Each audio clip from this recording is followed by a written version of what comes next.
Oh yeah. And we are live. So, welcome to episode 169 of An Wow, I've been American away for a Werewolf. long time. Yeah, of An American Werewolf in New Jersey. I am the American Werewolf. In the house tonight, we got some people that, haven't been here for a while. We've got Patrick from Have Cheetah Will Watch saying hey up there from Michigan. And we've got V. Ryan Daly, who hasn't been here since I don't know when. I think the summer. No, I because mean, you were like, here. You were here for Christmas and New Year's. You were here for It's a Wonderful Life. yeah, You were that's right. here That's the last for time. yeah. So yeah, it's been I about was here 5 months. for yeah, the Christmas ones. Yeah. I seem to think that Rod was. Oh, that's right. You didn't show up for the one that Rod was here. Was here Okay. for, and yeah, that was an interview with the vampire. But yeah, all right. Oh So, yeah. welcome to all of you for showing up here and shooting the shit, as we say in the Garden State. Mm-hmm. I was sitting there earlier this week, and I got this text from Eric a few days ago, 3 days ago, saying that 4 days ago, it was Monday or Tuesday, I can't recall, saying that there was an internet rumor going around that Ray Stevenson had died. And just the week before, as Ryan can attest to, I had just picked up a copy of Punisher Warzone. Yeah. Which we'll get into in a little bit. And I watched it, and I'm like, "Fuck, this is great." I hadn't seen it in a while, but I did own it on Blu-ray. And coming back to America, I'm still slowly building up my collection, rebuilding my collection. And I was also, just by coincidence, I was 2/3 of the way through the first season of Rome, and just loving it. Every 3 or 4 years, I have to watch Rome, and because it's just so fucking good. I still have to watch that. It's one of the best things that HBO's ever done. Not for the kids, though. Tons of gore. No, I know that. Tons of graphic violence. Tons of nudity and sex. I picked up both seasons up for a couple of bucks at the library. Yeah. It looks phenomenal.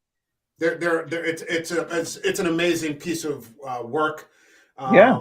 And a series that was supposed to be 5 seasons, but for some reason, I think it got canceled. And they cut it down. They condensed all 5 into 2, but still made it work. How long is this show? Like an hour? Like how long are the episodes? They're 10 1-hour episodes. Okay. For right. 2 seasons, so 20 episodes. Okay. Yeah. So, I mean, I just couldn't believe it. I was like, this can't be fucking true. And within a matter of minutes, minutes, that's awful, man. It started to flood the net that Ray Stevenson had passed away at 58.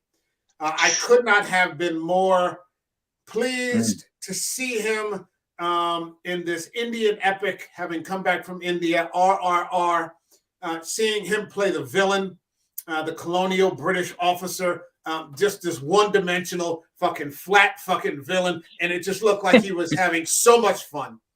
That's cool. As someone says, the villain is supposed to be having fun. Yeah. And Ray Stevenson understood that. Yeah. He's Go ahead. No, I was going to say, I really hadn't seen him in that many movies, outside of, what we're going to discuss tonight. And then, obviously the Thor movies and the other guys. Because I was looking at his movie credits, and he hasn't been making movies for that long, maybe like 10, 15 years tops, I think. I think started his career back in 1993. Was it 93? Okay. Because I thought it looked like maybe he did some TV. I don't know. Because it looked like King Arthur was one of his first films. Yeah, and Arthur fell on the heels of Rome, or vice versa. They were right there at the same time. Arthur being 2004, Rome being 2004, 2005. But I think it was the performance in Rome, as well, which we'll get into, that really launched him. This dude was just a force of nature. Man. I took a look at some of my collection, and I pulled up Black Sails, which is one of the best Oh, series. that's right. Yeah. One of the best series that no one ever watched, about basically the end of piracy in the Western Hemisphere as the British are pretty close to closing in on taking over the whole world. The last refuge that pirates have is the West Indies and the Bahamas. And somebody had the genius idea. It's a 4-season series. Someone had the genius idea to cast Ray Stevenson as Blackbeard. And he's just fucking tremendous. We've got maybe my favorite interpretation of King Arthur. Where he's Dagony, one of the Knights of the Round Table, just an ensemble cast. I mean, you've got Clive Owen, Keira Knightley, Owen Griffold, Stellan Skarsgård. It's pronounced Ian Griffith. Ian Griffith. Stephen Delane, Ray Winstone, Hugh Darcy. Fantastic. Mads Mikkelsen. Don't forget Mads Mikkelsen. Yeah, Mads Mikkelsen is in it. As we were just saying, we have both seasons of Rome. Okay. Just one of the best things that HBO I'll have to borrow them from you. Yeah. You're welcome to. If you have HBO, it's on there. But yeah, you're always welcome. Oh, okay. All right. We've got Punisher Warzone. Okay. He is a multiple Marvel appearance. He starred in several Marvel things. My understanding is that the director of this, Lexi Alexander, female director, having no idea who Frank Castle was, had no experience directing action. I think she's actually a foreign director. I'm not exactly sure. I think she's a European director, Lexi Alexander. Just stepped into the role of a Frank Castle movie and looked at the script, the story goes, and said, "Oh, this is Death Wish. Okay, I understand what you want from me now." And just proceeded to produce to direct a motherfucker of a grindhouse movie with Stevenson. And then, of course, we have the Thor movies. Which were always fun. He was great as the beer swilling, food eating, pot bellied dude who just loved to fight all the time. I mean, they all love to fight, but he looked like, he was just swilling beers and picking up women and, all kinds of shit like that. So, I mean, fuck, just gone like that at only 58. Are there any favorite roles that you guys have for Ray Winstone? Go ahead, Ryan. Well, I mean, like I said, I haven't seen him in much, so my measuring stick is probably a little shorter. I haven't seen Rome yet. I haven't seen Punisher. I mean, I'll take your word for it on those because he's an awesome actor. I'm gonna go with, just because I've seen the movies I would go with him as Volstagg. But I know he's going to be in the new Ahsoka series, and I was really excited to see him in that. Because he's playing basically like a kind of like an Inquisitor type character. So I was so pumped when I saw him in that, and then I'm like, damn, he died before the show even came out, And I do enjoy him as Dagonet in King Arthur. He's not in it very long, unfortunately. No. But I do enjoy him in that. Yeah. So that's he definitely of all everybody who got in their licks, I think he probably got his in the biggest. I mean, he Well, he was kind of like the big brute kind of guy. That was cool. I liked even though it seemed like, I liked the especially the director's cut had just a little bit more scenes, but how he bonded instantly with that little boy who had been held captive. That was a really touching scene, and in such a short time, it really impacted the movie, and his character really fleshed him out really quick. You got to know who he was without really anybody saying anything. You Mhm. saw how he treated the kid and his facial reactions. I mean, it was really good character development without a lack of a script. I thought that was impressive. Um, it was an interesting. I think it's perhaps my favorite interpretation. I like it better than Excalibur. I like it better than the Yeah, Guy Ritchie movies. I like that they fair. used the idea of um, them being knights, conscriptions, that the Knights of the Round Table, that they Well, were part of the Roman Empire.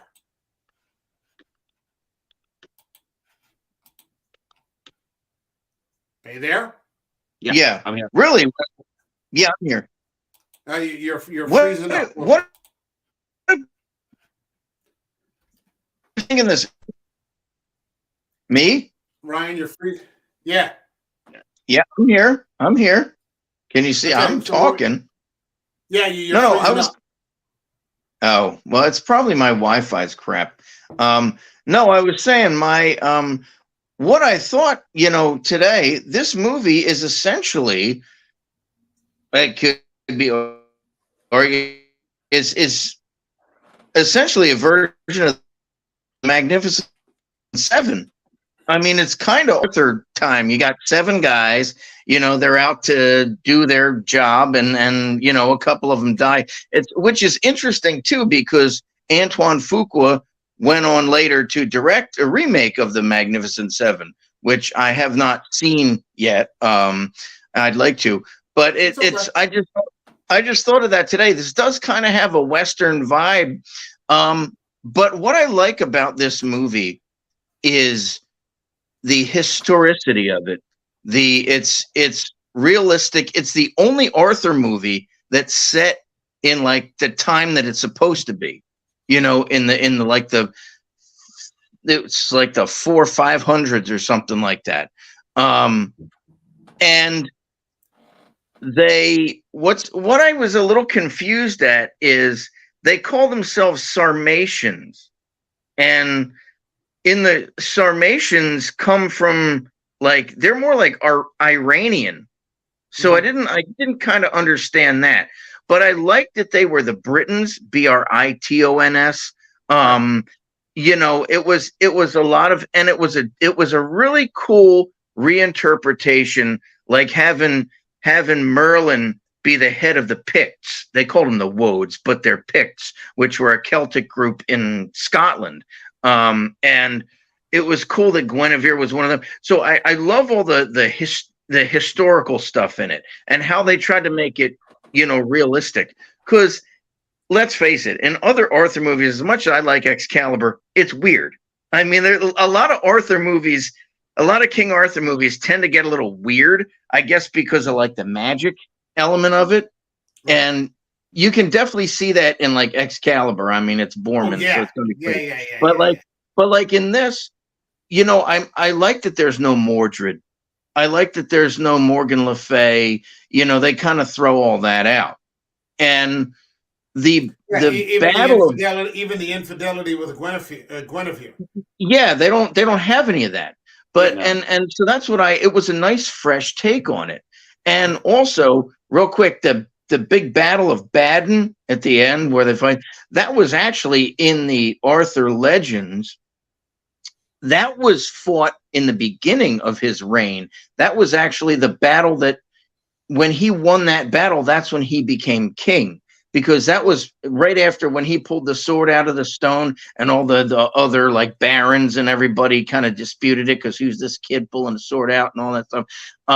Then all the rebellious kings staged this huge battle on Baden Hill, and that's when Arthur beat him with the help of Merlin and whoever else was there, and that was his stepping stone becoming king.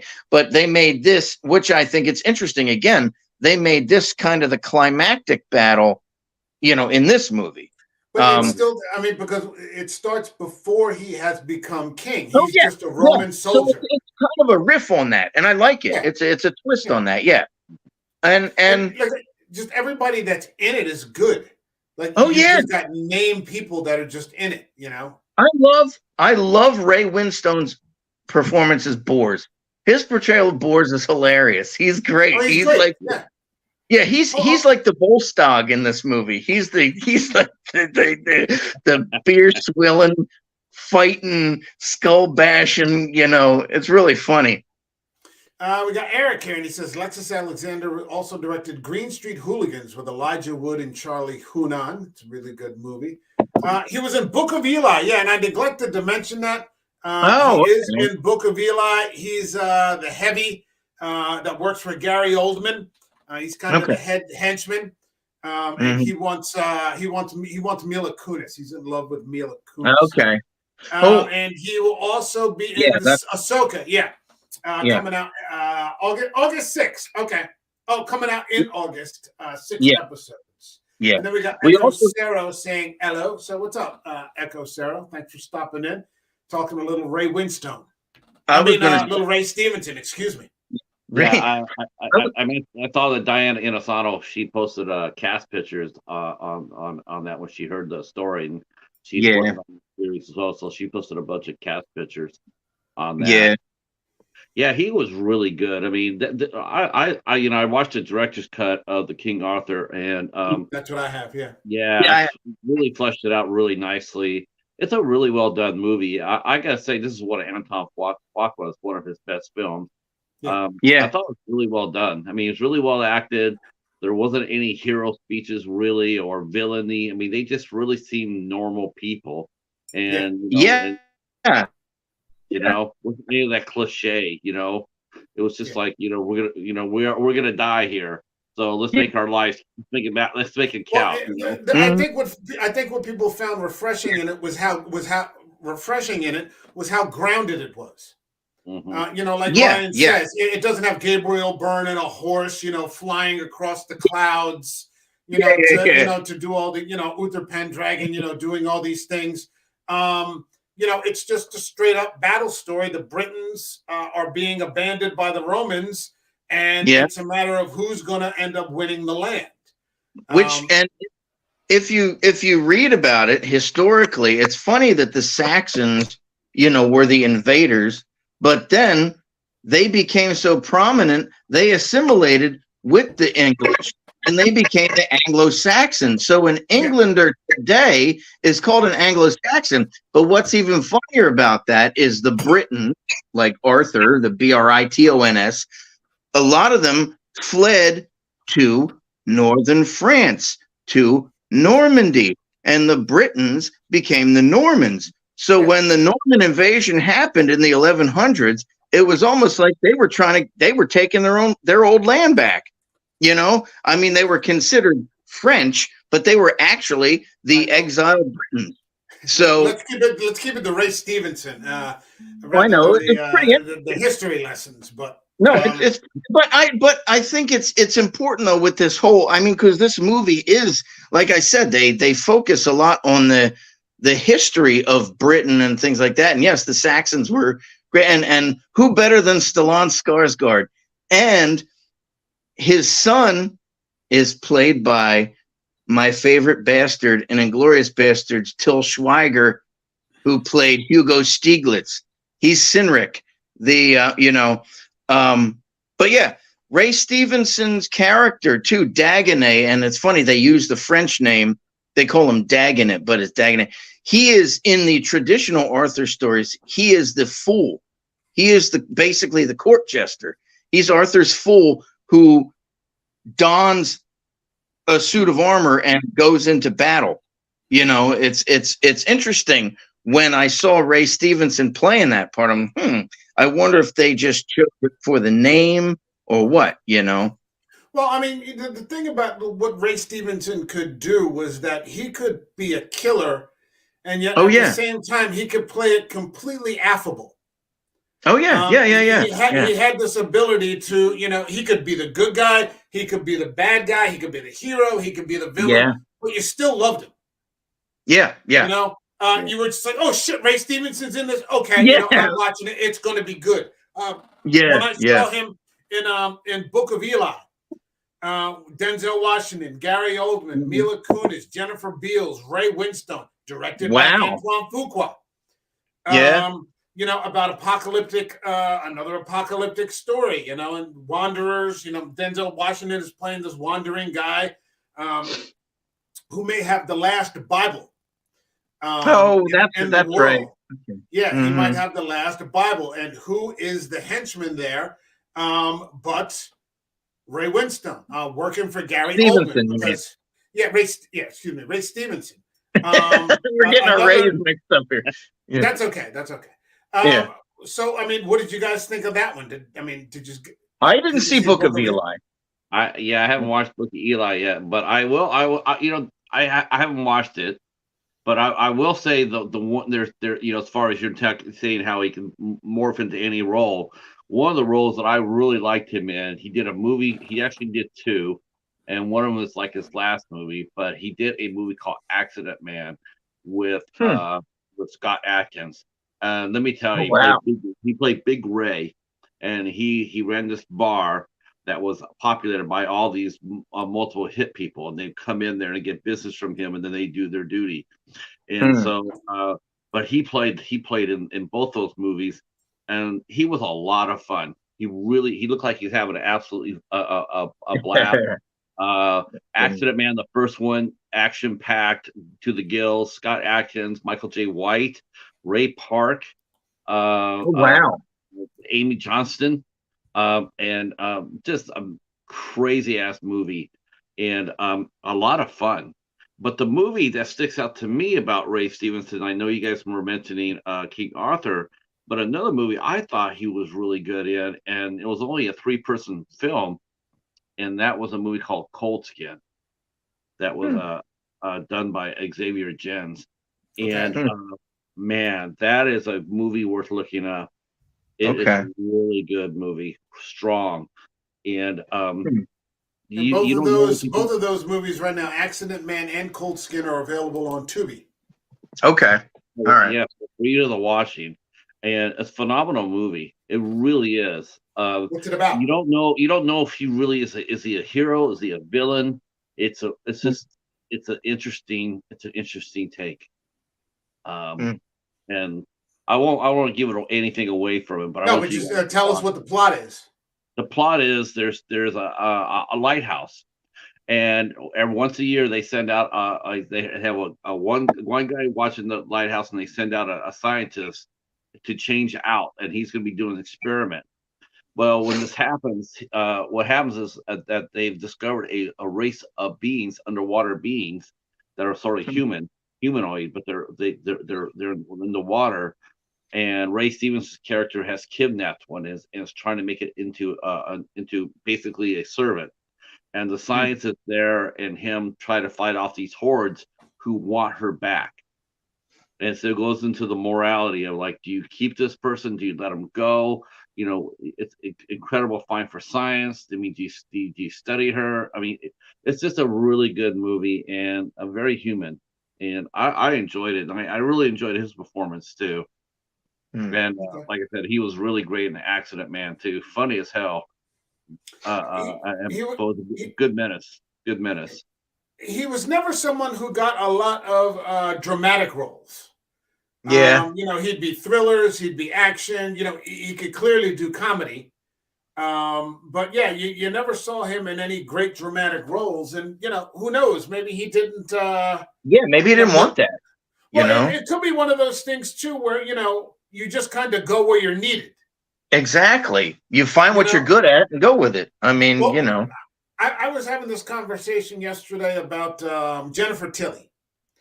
And she goes from Let It Ride to that movie Bound.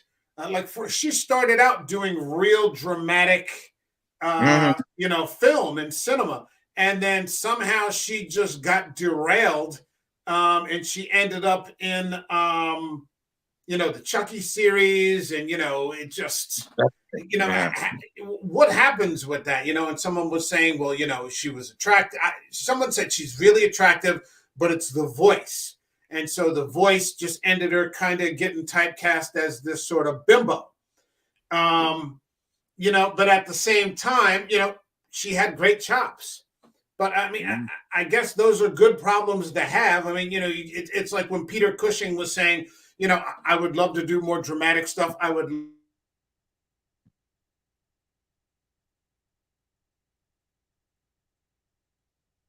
Oh, I think he got froze. Yeah, he froze up. Oh, he froze up. Yeah. Yeah, yeah. Yeah. Sometimes his does that. Oh, that's weird. Yeah, I have Rome. I have to watch that. And Okay. and I was looking over here. He did the voice. He did a voice for the Punisher for one episode too. That was fun.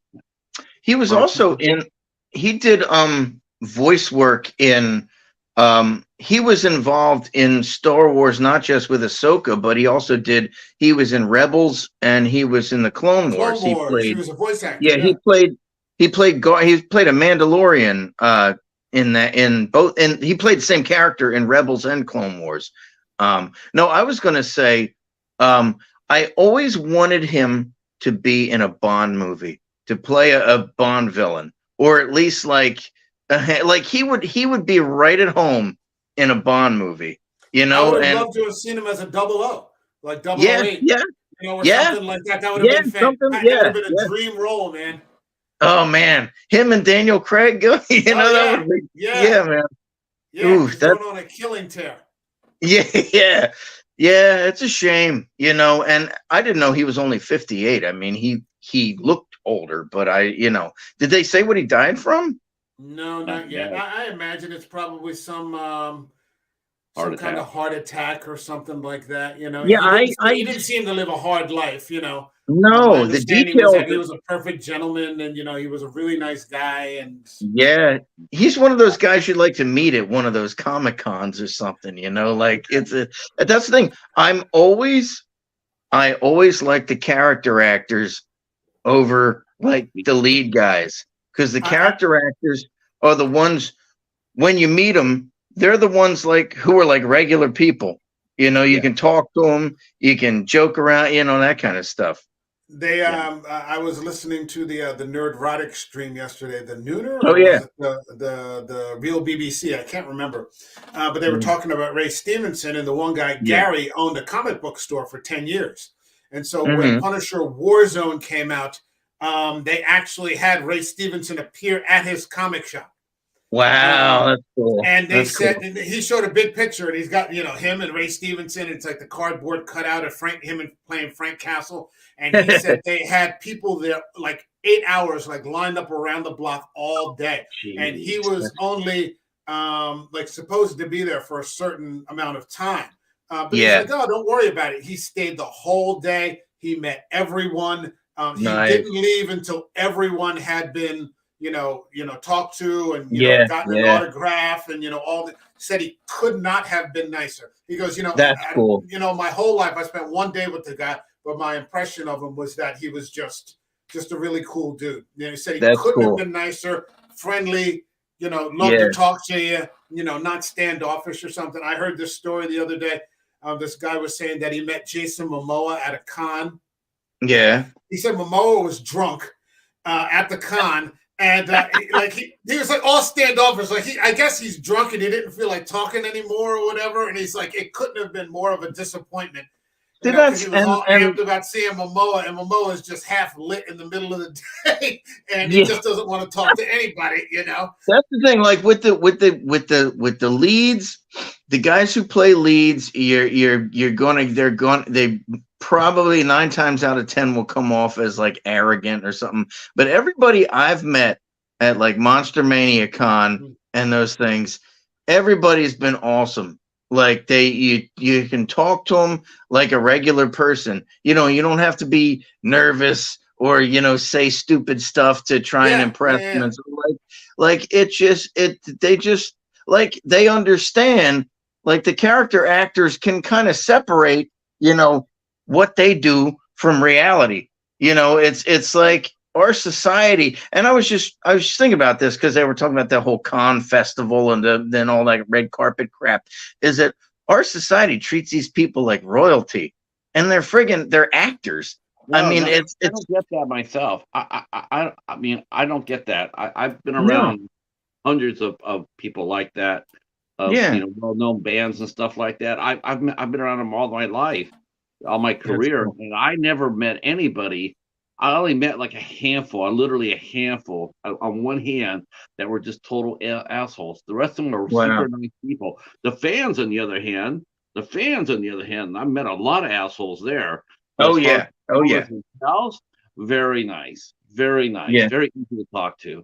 Well, hell, I mean, Mike does interviews with celebrities here on his channel, with writers Mhm. and actors and stuff like Yeah, that. couldn't be nicer. Have Yeah, you but have you ever they're had? I no. Go mean, ahead. Yeah. Mike's had quite a few on here, and they've all been extremely nice, haven't they? That's Yeah. cool. Yeah. Yeah, it's a first rate experience. They're independent. They're independent filmmakers, so And that's the they're diff. yeah, Yeah. Yeah. they're much more grounded. Mhm. These aren't Yeah. people who are getting chauffeured around everywhere with celebrity chefs and these sorts of Yeah. things. But I mean, to get back to Ray Stevenson, you know who he reminds me of? He reminds me of the next generation's Clancy Brown. Oh, Clancy geez. Brown, Clancy Brown, Clancy Brown can play a villain. Ryan and I just saw him in John Wick 4. He's the villain, Hmm. but you'll love him.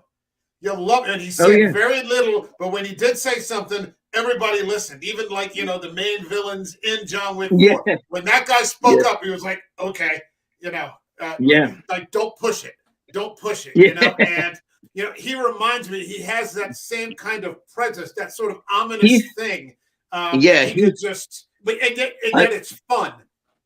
that's why I said he'd be Okay. great for like a Bond movie because Yeah, he's got that. Ray Stevenson had that kind of rough kind of look about him.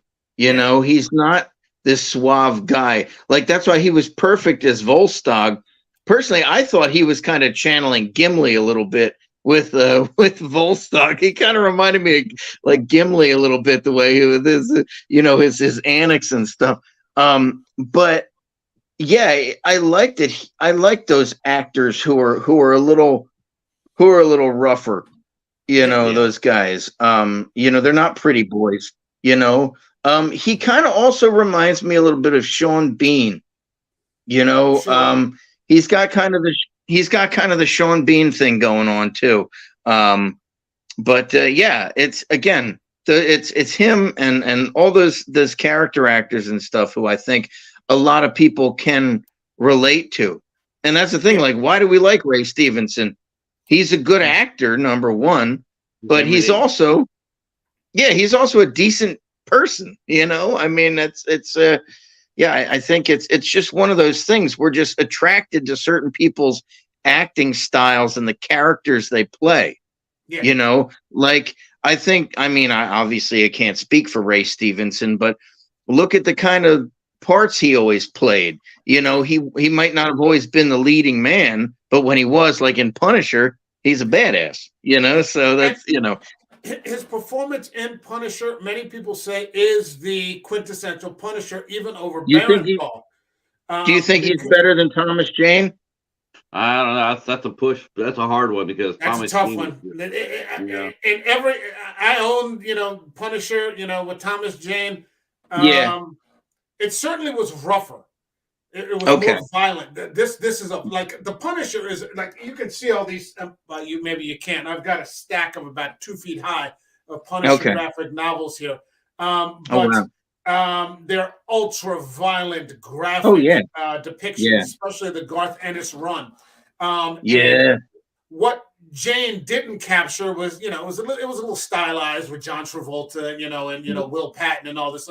The Yeah. Punisher with Ray Stevenson captured it perfectly. Just he steps into that mafia party and just walks across the table and just cuts the head off of the head mafia don. He just pulls his machete out, and his head just goes flying across the table. And then 5 minutes later, they got Dominic West playing Jigsaw. Oh And jeez. so Oh, they he's get Jigsaw. Oh gosh. yeah, and they Okay. get into the Jigsaw origin story, which is that he runs away from that party, but the Punisher catches up to him and throws him in a trash compactor full of glass and turns it on. And you can just see like Dominic West just sinking into the glass, getting shredded up, and you're like, "Fuck, man, this is like exactly what the Punisher is supposed to be." And the look was perfect. You know, with because he's not all jacked, he's just sad and angry looking, and he's got dark circles under his eyes, and you're like, he's big and hulking, like 6'4". He's weary. He's like worn out. Yeah, because he's up all night killing people. You think he's better than Bernthal's version? Ooh, that's tough to say because Barenthal had 2 seasons and he was 13 awesome. episodes. Yeah, man. He was pretty cool. I gotta. We had. I mean, Punisher Warzone is like an hour and 40 minutes. Okay, but it's a perfect. It's not a perfect depiction of Punisher stories, but Barenthal's depiction is perfect. Yeah, and I said that before. Stevenson's depiction is perfect. I said that before Barenthal came along. Barenthal's depiction is also perfect. But I don't know if we had this discussion. I mean, Thomas Jane's portrayal was pretty strong. Thomas Jane was pretty good. Yeah. Story was weak. No, I don't know if we had this conversation before. I think we did. Just to digress for a minute, is Bernthal coming back as the Punisher? Yeah, he's there in the new Daredevil. I'm sure. Yeah. I think I don't. They're making him like a ninja or something. Yeah, he's carrying a samurai sword now. He's no longer using guns because Disney doesn't want to talk about guns. And they made him change the symbol. You remember during the Summer of Love when Black Lives Mattered, they changed the Punisher logo in the Marvel comics. Oh, because the skull. The alt-right. Yeah, all the alt-right. So it's not a skull anymore? No, I don't know what it is. I'll have to take a look. So is he like walking around in like a ninja outfit? I guess we'll see. If they do it right, that's cool because everybody likes ninjas. So if they do it right, that's cool. But I'm not betting my grandmother on it. That's the classic look right there. That picture. That's what the Punisher looks like. Yeah, man. That's cool, man. Looks like. That's awesome. Yeah. Hold on a second. Let me see if I can. You guys go ahead. I'm gonna see if I can grab some of these. Isn't that something though? I saw that when the Nazis took over that symbol as one of their, this sucks. They're not Nazis, but that's another conversation. That's a little yeah. Well, they're all they're about as alt-right as I am, but Yeah. But I mean, like this is what. Can you move it over? I can't really see it. Let me see. Oh wait, yeah, I see it now. Okay. That's what he looks like now? No, these are some of the older graphic novels that I used to have from the Ennis run. Okay. Punisher Max. Hold on a second. Let me see if I can pull out a couple. Just to show you how spot on I think Barenthal's depiction was. Yeah.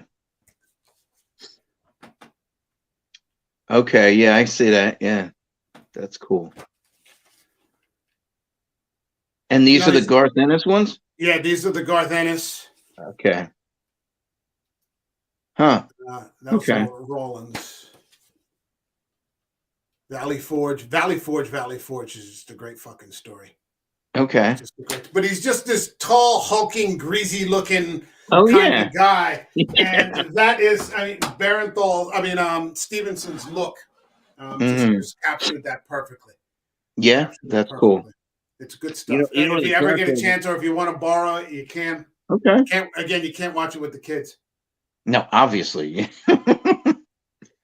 Yeah, the character of the Punisher, if I'm not mistaken, I think it came from a men's series called The Executioner. With oh really? Yeah, Mac Bolan. He was it was the same origin story. He was actually in Vietnam. He came back. Mobs had killed his family, and so he went around all across the country looking for mob families to wipe out.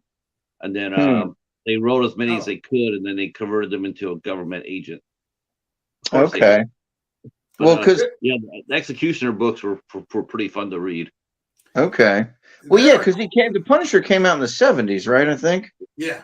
Yeah, Okay. that Executioner came out in the late '60s. What's happening, Okay. Sean? Oh wow. I used to have some of those compendiums. I have to get those back. When Okay. they're like this thick, and you get all those old issues. Yeah. Like the omnibus kind of thing. Yeah. I got to get those for the Punishers. I just caught up with all my old Draculas. Oh wow. The old Tomb of Draculas. Oh geez, look at that. Oh, these the are Marvel great, man. Dracula series. Oh yeah, these are great. I've got all 3 volumes. You've got Blade, you've got Werewolf by Night, you've got Morbius. Yeah. All these old. That's cool. The old Morbius stories were badass. Oh yeah. That character got shafted. I didn't see the movie. I heard it was bad. It's not. The only thing that was. Go ahead, Patrick. I'm sorry.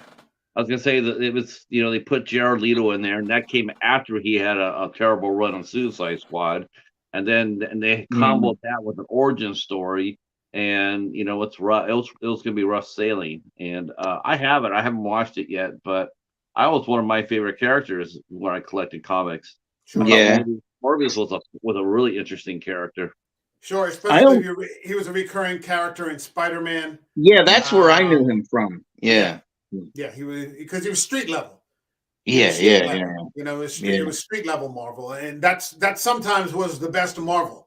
Those old Daredevils, the Punishers. Even if you get into like a World War Hulk, and then you get into like the Punisher subthread, where he's like the single person in charge of evacuating Hell's Kitchen, the Hulk descends on the Earth. It's fantastic. And Punisher, Marvel, some of the best shit. And Punisher's awesome in Civil War, in the Civil War storyline. Because he's just like a straight up vigilante, just mowing people down. He kills like a bunch of the bad guys. He kills like Jack-o'-lantern, like a bunch of them. He's in the sewers just like mowing people down. Yeah, he just tells Captain America, he's like, I don't care about any of this. I have work to do. Like, cut me loose. You're wasting my time with this. I don't care about your suits and capes and I have work to do. Leave the hell alone. Yeah, he's just a great character. Wow. Yeah. I guess we'll see. The new Daredevil is going to be 18 episodes. I'll cover it for the show. I'll give it the benefit of the doubt. I like the guy who plays him. I like Charlie Cox. Charlie Cox is great. Yeah. Well, what I'm really excited for is that Disney's going to be doing physical media again. Because Iger came on there and says, we're going to be doing that. We're going to be releasing it. So hopefully that means they'll be releasing all the Marvel series they did beforehand too. Oh, good. Yeah, good. I know that's from the Netflix. Yeah. How much did you pay for those? Like 30? I don't remember. It wasn't anything ridiculous. These were on Amazon. Okay. They were on Amazon. You can find them sometimes on eBay too. But it wasn't anything outrageous. At Walmart, they're charging $31 for that. Oh no! It wasn't like that. It wasn't like that. And I got both of them together. They both came in a package. So that was only 2 seasons, right? That was only 2 seasons. 3. Okay. I haven't seen 3 on. I haven't seen 3 on Blu-ray yet. That's the one with a bullseye. Okay, I saw the first season, and I think we made it kind of into the second season, but then we stopped, and I got to pick it up again somehow. So I don't know what was better, the first season or the second one. The first is just completely cerebral, and Vincent D'Onofrio was just shit. I think he is the best Marvel villain. Period. Oh yeah, to introduce after the Chitauri attack. That just organized crime was like, fuck, the city's ours for the taking now. Exactly, let's just grab it. And so they introduced Wilson Fisk. Oh man. I forget, did Punisher show up in the second season? Yeah, second season. Okay, so I saw that. Okay, yeah. Because Clancy Brown was in that. Clancy Brown was in that. Yeah. All right, so he captured the bug. That's right. He got busted back to private. With Ray Stevenson, you think about these actors who, you think about these actors who die young, and you wonder like what they could have done. What else did Ray Stevenson have going for him? Like Ray Liotta, what else did? And I love Ray Liotta, but it's like, what else did he have going for? I mean, he was in his 60s, but still, that's relatively young. You know, yeah, but I don't know what happened to Ray Liotta. I don't know if the town changed. No. From what whatever, but from what I understand, he had some kind of respiratory thing going on. Okay, he had health And issues. Okay. yeah, he had some kind of respiratory thing and like died in his sleep or something while he was filming a movie. No, And but I mean, he went from the A-lists. Like, I had yeah, never heard of Ray Liotta before. I love Ray Liotta. Ray He was Liotta. great. But then He was a all of a Jersey sudden boy. but you just didn't hear from him anymore after Goodfellas. Well, I think he kind of, but like some of those actors, they're not prominent because they're very selective about what they do. They pick and choose what they want to do. Sometimes they're happy doing. I think if you're talking about an actor with lost potential, and that was, man, I every time I see him, and it's amazing because I turn around and it seems like I'm watching one of his movies. I'm just like, damn. And that was Anton Yelich. Oh, Anton Yelchin. That guy was only 27. He was Chekhov. Yeah. That guy was only 27 years old, and you go look at his body of work. That's sad. Body of work. I'm watching Odd Thomas. I'm not even kidding you. I'm watching the scene of Odd Thomas, and he's running down the alleyway, right? And and his Jeep backs up, and he has to dodge this Jeep. Dude, I had to tell you, I'll be honest to God, I'm not afraid to say this, man, but I had to turn that shit off for a minute, man, because that choked me up. That made me. I was watching. I'm like all in the action. And they showed that scene. I'm going like, son of a bitch, ain't that a kicker? Yeah, because that's how he died. Yeah. Oh, there he is. He was great in that movie Green Room. I didn't see that movie. It's not a movie you would typically pick out. That was fucking phenomenal though. You're talking about Anton Yelchin. Yeah, Anton Yelchin. Okay. Green Room was good, but he was better than 5 to 7. I didn't see 5 to 7. Yeah. I mean, it's and again, it's almost like Ray Stevenson. I mean, he's too young to be dying, but I mean, you don't know what happens. People, look at Tina Turner. She was 83. She just passed away. Yeah, well, she had like a decade's worth of health issues. She had a stroke. Yeah. And I think she had cancer on top of that. Yeah. And then we lost Jim Brown. He was 87. He made it to his 80s. But I mean, like, a guy like Ray Stevenson definitely had more potential and more movies. Yeah. I mean, like I said, he was in an international film, RRR, that won the Academy Award. It did? RRR is one of the best movies I've seen in the past 20 years.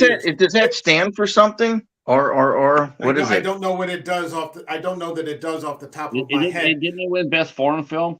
Yeah, I believe that's the case. And you said it's an Indian film? Yeah, it's in the tradition of the old DeMille films. I mean, it really is that grand. Old things that Hollywood used to do. And I almost shit myself when I saw Ray Stevenson pop up in the first 5 minutes as the bad guy. And I'm just like, holy shit, like Ray Stevenson is in this. Here he is. He's the asshole British officer. He just looks evil in that picture. Oh yeah, yeah. And he keeps that expression on the entire time, and it just looks like he's having so much fun. RRR is available on Netflix. I would encourage anyone who's a serious fan of film, not action film, but someone who's a fan of cinema, watch it. So is it set back during like the British Raj or something? Yeah, during the British colonial time, and okay. It starts off with this story of these people these British people are going through this small Indian village, and they see this cute kid, so they just decide that they're going to take her. Jeez. And like the mother comes along, and like I can't remember if it's Ray Stevenson or one of the British soldiers just clubs the living shit out of this mother in the head. There's a little tiny Indian woman, and you're like, "What the fuck am I watching? Holy shit, this is fucked up." And so what ends up happening is like this man who's like a hero of the community goes into, I can't remember if it's Delhi or whatever it was, one of the big cities, to go try to steal this girl back, who's essentially, she's being treated well. He goes back and tries to get this little girl back. and Ray Stevenson is the big bad. It's just fantastic. Yeah, that's cool. Fantastic, That's cool. fantastic film. Yeah, that's cool. And you know what? Bad guys are always fun to play too. So yeah. Yeah. And Eric says, yeah, it's on Netflix. Okay, maybe I'll have to check it out. You should. You would definitely enjoy it. Well, I'm starting to appreciate, more foreign films, like with M and Les Diaboliques and with Black Orpheus and stuff like that. So I have to and Seven Samurai. So I have to check it out. I can recommend if you're serious about that, Ryan. Let me recommend a label which I have been criminally neglected in talking about, but they put out a lot of phenomenal films, and that's Film Movement. Film Movement? Okay. Oh, it's amazing. All foreign films. They put out every one comes out. They come out with a feature film, and then on the back they have a short film as well. Sometimes it's with nice. Okay. I just started getting into Criterion, and they have a lot of foreign films too. Actually, most of their catalog is foreign. Do you have that channel? I don't have the channel, but I get like emails from them and stuff like that. Okay. And I'm on their subscription list and stuff like that. They always have new movies coming in. I don't get those YouTube videos where actors show up at the Criterion offices and they have a closet with all of their Blu-rays and DVDs. And so they just say, hey, go in with your shopping bag and grab anything you want. Like people are just picking up all these rare. Oh my God! You have this, like Paul Dano was there one time. I think Ethan Hawke was there. They have a ton. That's a great show. They have a ton of samurai films. Oh yeah. Mostly all Kurosawa, I imagine. There are so many. They have everything. They have Ron. Yeah. If you they have Zatoichi, I think too. They also have the Lone Wolf and Cub series. Yeah. Patrick and I are going to be taking that on. Nice. There are 6 movies that we mutually have access to. Now, and they are just a ton of fun to cover. Samurai films are a genre unto themselves, man. I've heard of Lone Wolf and Cub. Is that a samurai movie? Oh yeah. It's a series that's based on a series of graphic novels. Oh, okay. There's like 50 or 100 of them. And they're all like this thick with different stories. And in the 70s, they made these ultra-violent samurai film adaptations of those things. Are just, like if you see the first 5 minutes of Baby Cart at the River Styx, and you're just like, holy shit. I have to admit, man, I was a little nervous when I approached you with that, because I'm going like, here I'm coming up to a guy who's not really like, it's not the violent thing. And I'm going like, hey, have you thought about doing Lone Wolf and Cub? And I'm like, well, maybe I am a samurai film fanatic. Like, I grew up and started out as a kid watching pro wrestling on Saturday morning. And then as things went on, it turned into Creature Double Feature, and Dr. Shock here at the local, affiliate. Yeah, the local UHF affiliate.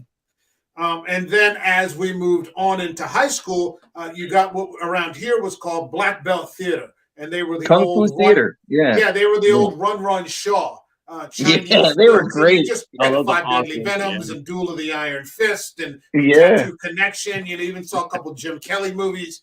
And they were good, but it wasn't until much later in life, not too much later, but later in life that I discovered samurai films, which are they're on a completely different level.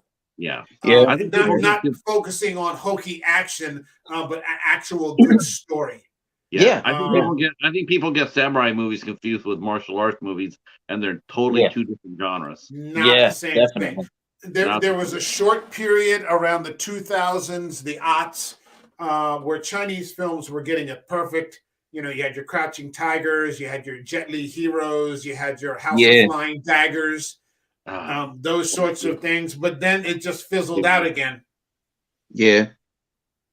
But samurai films, are another thing entirely. All right, let's get back to Go ahead. Okay, never mind. Yeah, go ahead. Brian. No, it's all right. It's all right. No. Go say what you were going to say. Go. No, I was just going to say what I like about the samurai films, especially the Kurosawa ones, is that he adapts it to like Shakespeare. I mean, Throne of Blood is Macbeth, and Ron is King Lear. So like that's awesome that he takes that story and just puts it in the samurai time frame. You know, the period.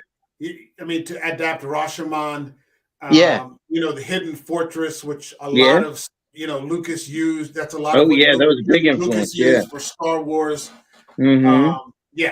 Japanese films on the whole they're a genre unto themselves. I mean, if you look at 54's Godzilla, and you're like, it's a terrifying movie. It's not some hokey fucking movie. You're like, it's Criterion Collection. And I remember when Bill and I first covered it, and you're like, "What the fuck is it?" And it's like set. What's it? Now, I haven't seen that version.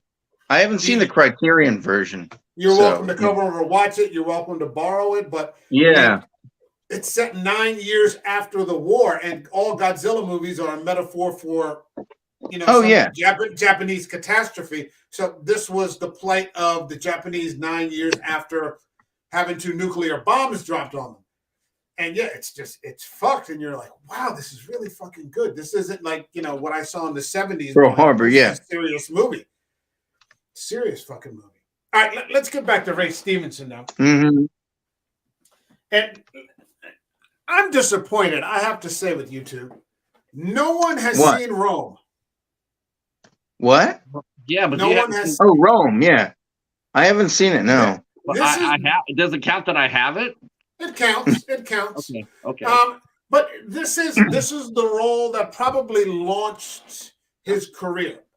As Titus Pullo. And again, he's just the affable killer.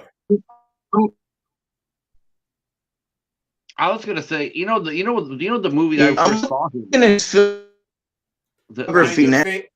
Right,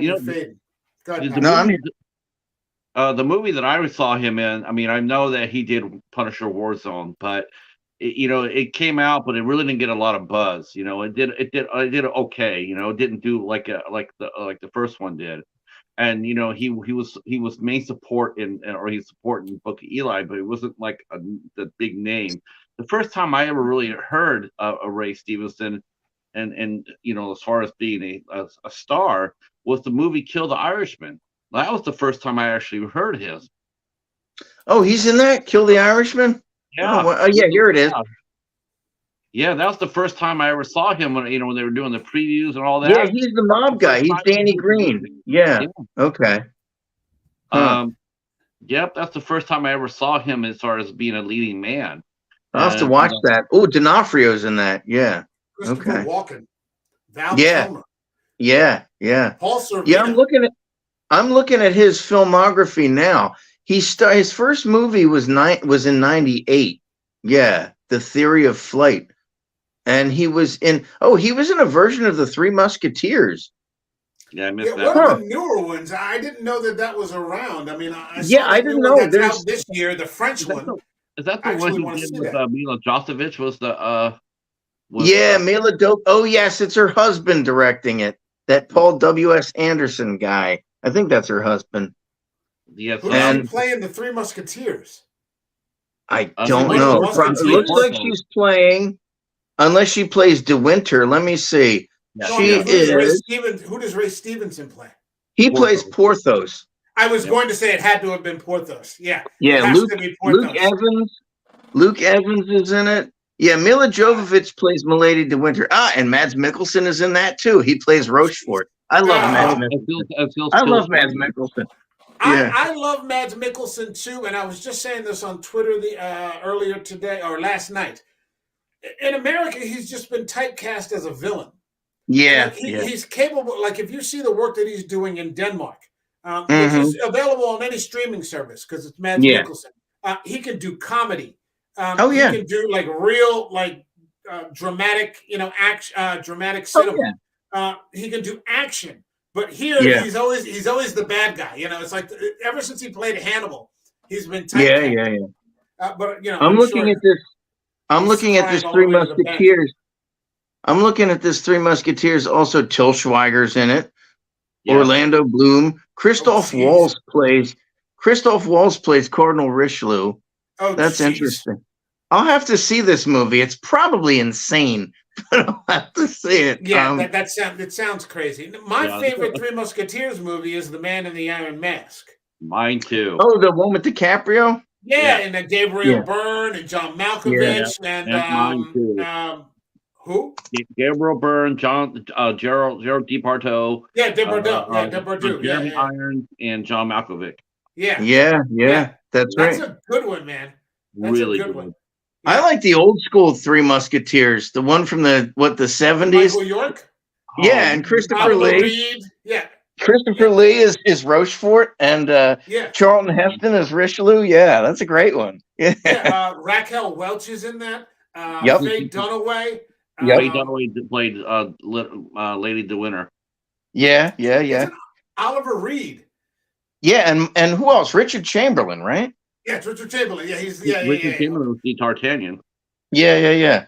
And Frank Michael Finlay. York was D'Artagnan. Huh? Michael York was D'Artagnan. Oh, was he? Okay. Yeah, Michael York. Yeah, that was the first time I'd seen Michael York. That was before Logan's Run. Okay. Geez.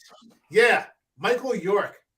Yeah, I have not. I have to keep my eye out for that version of the Three Musketeers. I haven't seen it, so I'll have to keep my eye out. Well, it's. I'm trying to think who directed it. It was a TV movie. It was a television movie. Yeah, it wasn't in the theaters. It was. The one with Ray Stevenson? No, the one with Michael York and. Oh no, the guy who directed the Ray Stevenson one is that Paul W.S. Anderson. He's I think he's the one married to Mila Jovovich. Yeah. All the Resident Evil movies, Monster Hunter. Yeah, that's why I'm kind of hesitant to see it, because he does those Resident Evil movies. Which they're all video game movies. But he does good casting. I mean, it's going to be hard to do a video game movie out of Three Musketeers, right? I'm sure. Yeah, that's true. And I'm sure he's a way more competent director than Uwe Boll. So, that guy is just a mess. But I'd be interested. Uwe Boll, if you don't know, is a notorious. He's a German director who's notorious for making movie adaptations of video games, and he's probably one of the worst directors who ever lived. So leave it at that. You're crushing my walnuts right now because because I actually like some of Uwe Boll's movies. He makes some interesting movies. Okay. And two, I'm talking to the guy next month, so don't. Oh, really? Yeah. Oh, that's interesting. Yeah. Okay. Yeah, I'll bring you on. You can tell him what you just told me. He'll challenge me to a boxing match. That's what he does. He challenges people. That's funny. No, I what's funny is like I actually he's not the worst director. Believe me, there are far worse. Oh, I know. There's a lot more. Yeah. Oof. Yeah. Paul W.S. Anderson also directed Event Horizon. Oh, he did. Great fucking movie. Okay, that's a great movie. I forgot he did that one. I don't know that. I've got to get that. Patrick, do you have a copy of that? Event Horizon, I do. I do. I haven't seen Event Horizon in years. We're off the hook for not watching Rome. Yeah. I didn't say that. But no, in complete seriousness, if you are Ray Stevenson fans, you have to watch Rome. Yeah. You have to. It might be his best performance ever because he's got 20 episodes to work it. I mean, he's in 2 seasons of Black Sails, but he's not given the main roles are John Silver and Captain Fletcher and But this, I recommend watching The Two Accident Men and Cold Skin. Cold Skin is the one I recommend too, and also Big Game. Big Game is a hell of a lot of fun. That is a very fun movie and very underrated. Doesn't get talked about at all. Big Game. It was a Swedish movie. A Danish movie. I think it was made in Danish, and it stars Samuel Ray Jackson. Stevenson. He's in it. He's the main bad guy. I see it right here. Yeah. Okay. Yeah, he's the big bad guy. I'm seeing he has done a lot of TV. So like you were saying, Patrick, yeah, 93, he started like doing TV before he got into movies. He was in a ton of stuff. A lot of looks like British stuff, and then Rome. He was in Dexter. I never finished Dexter. He was in Medici. He was in Medici? Yeah, and he was in apparently there was a TV series of Das Boot. He was in that. Oh wow, that's right. I heard about that. They remade it as a limited series.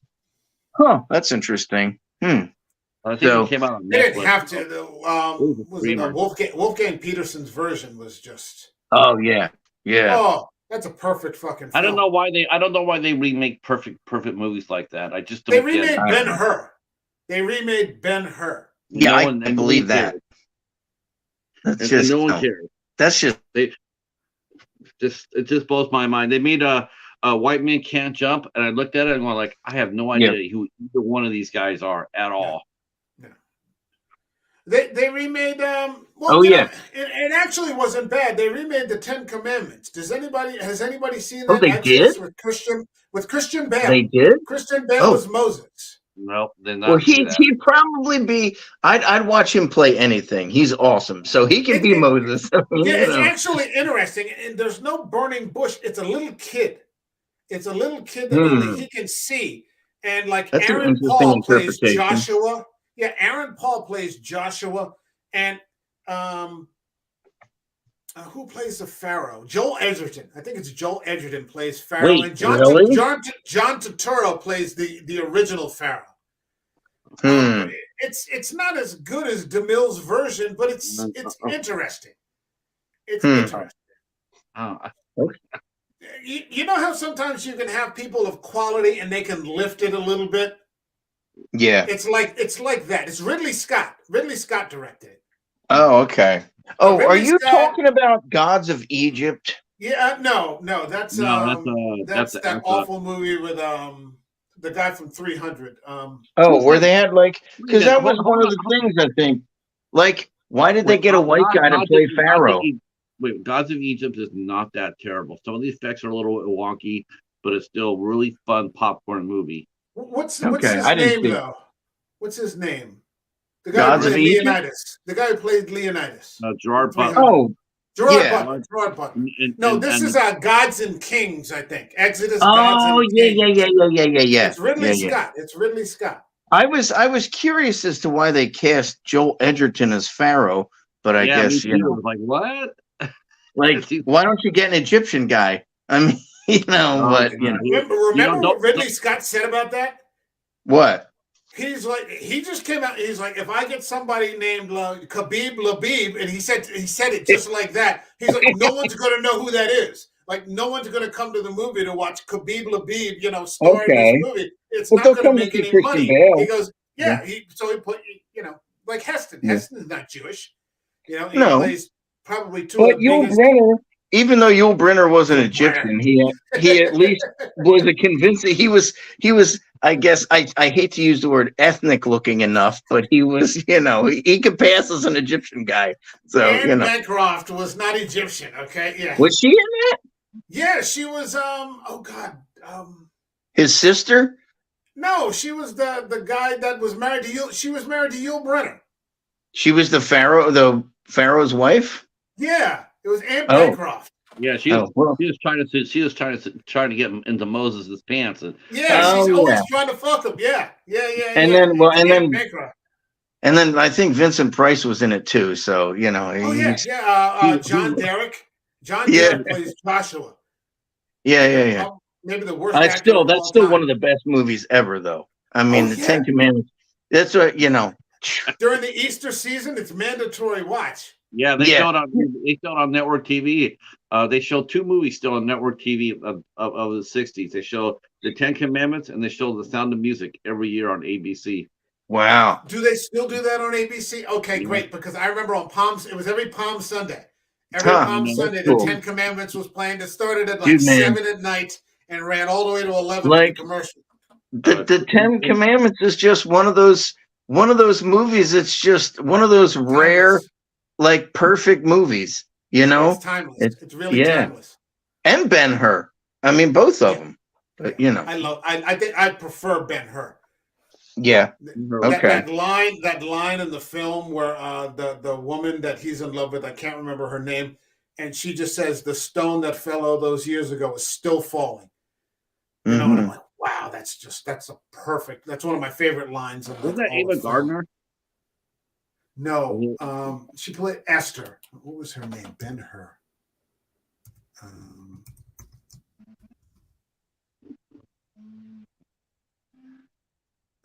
Yeah, right. I have to see if I'm on your page, or I'll get your if you send me your Instagram, and I'll send you the link to Film Movement. And she was. I don't mean to cut you off. She was played by an Israeli actress called Hira Harit. Oh, okay. The woman who played Esther in Ben-Hur was played by Hira Harit.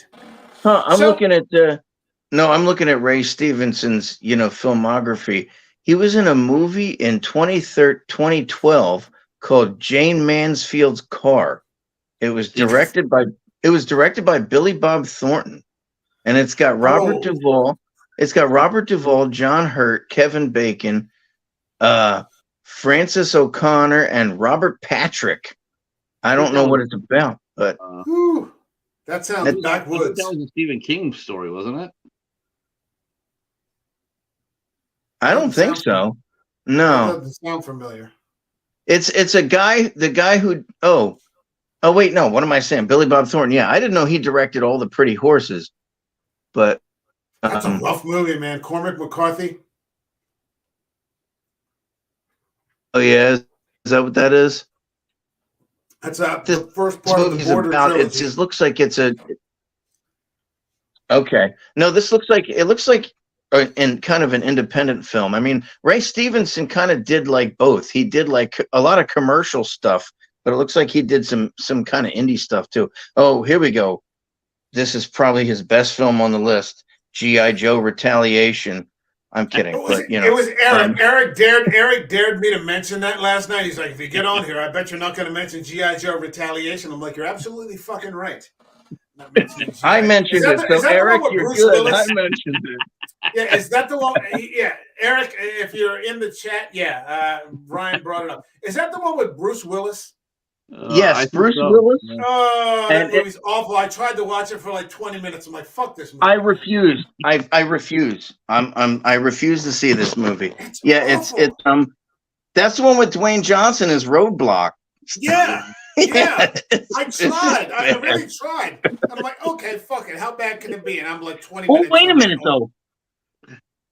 Wait a minute, though. Arnold Vosloo is in it. Come on. Arnold the Mummy. But no. Yeah. The guy who played the Mummy? Darkman.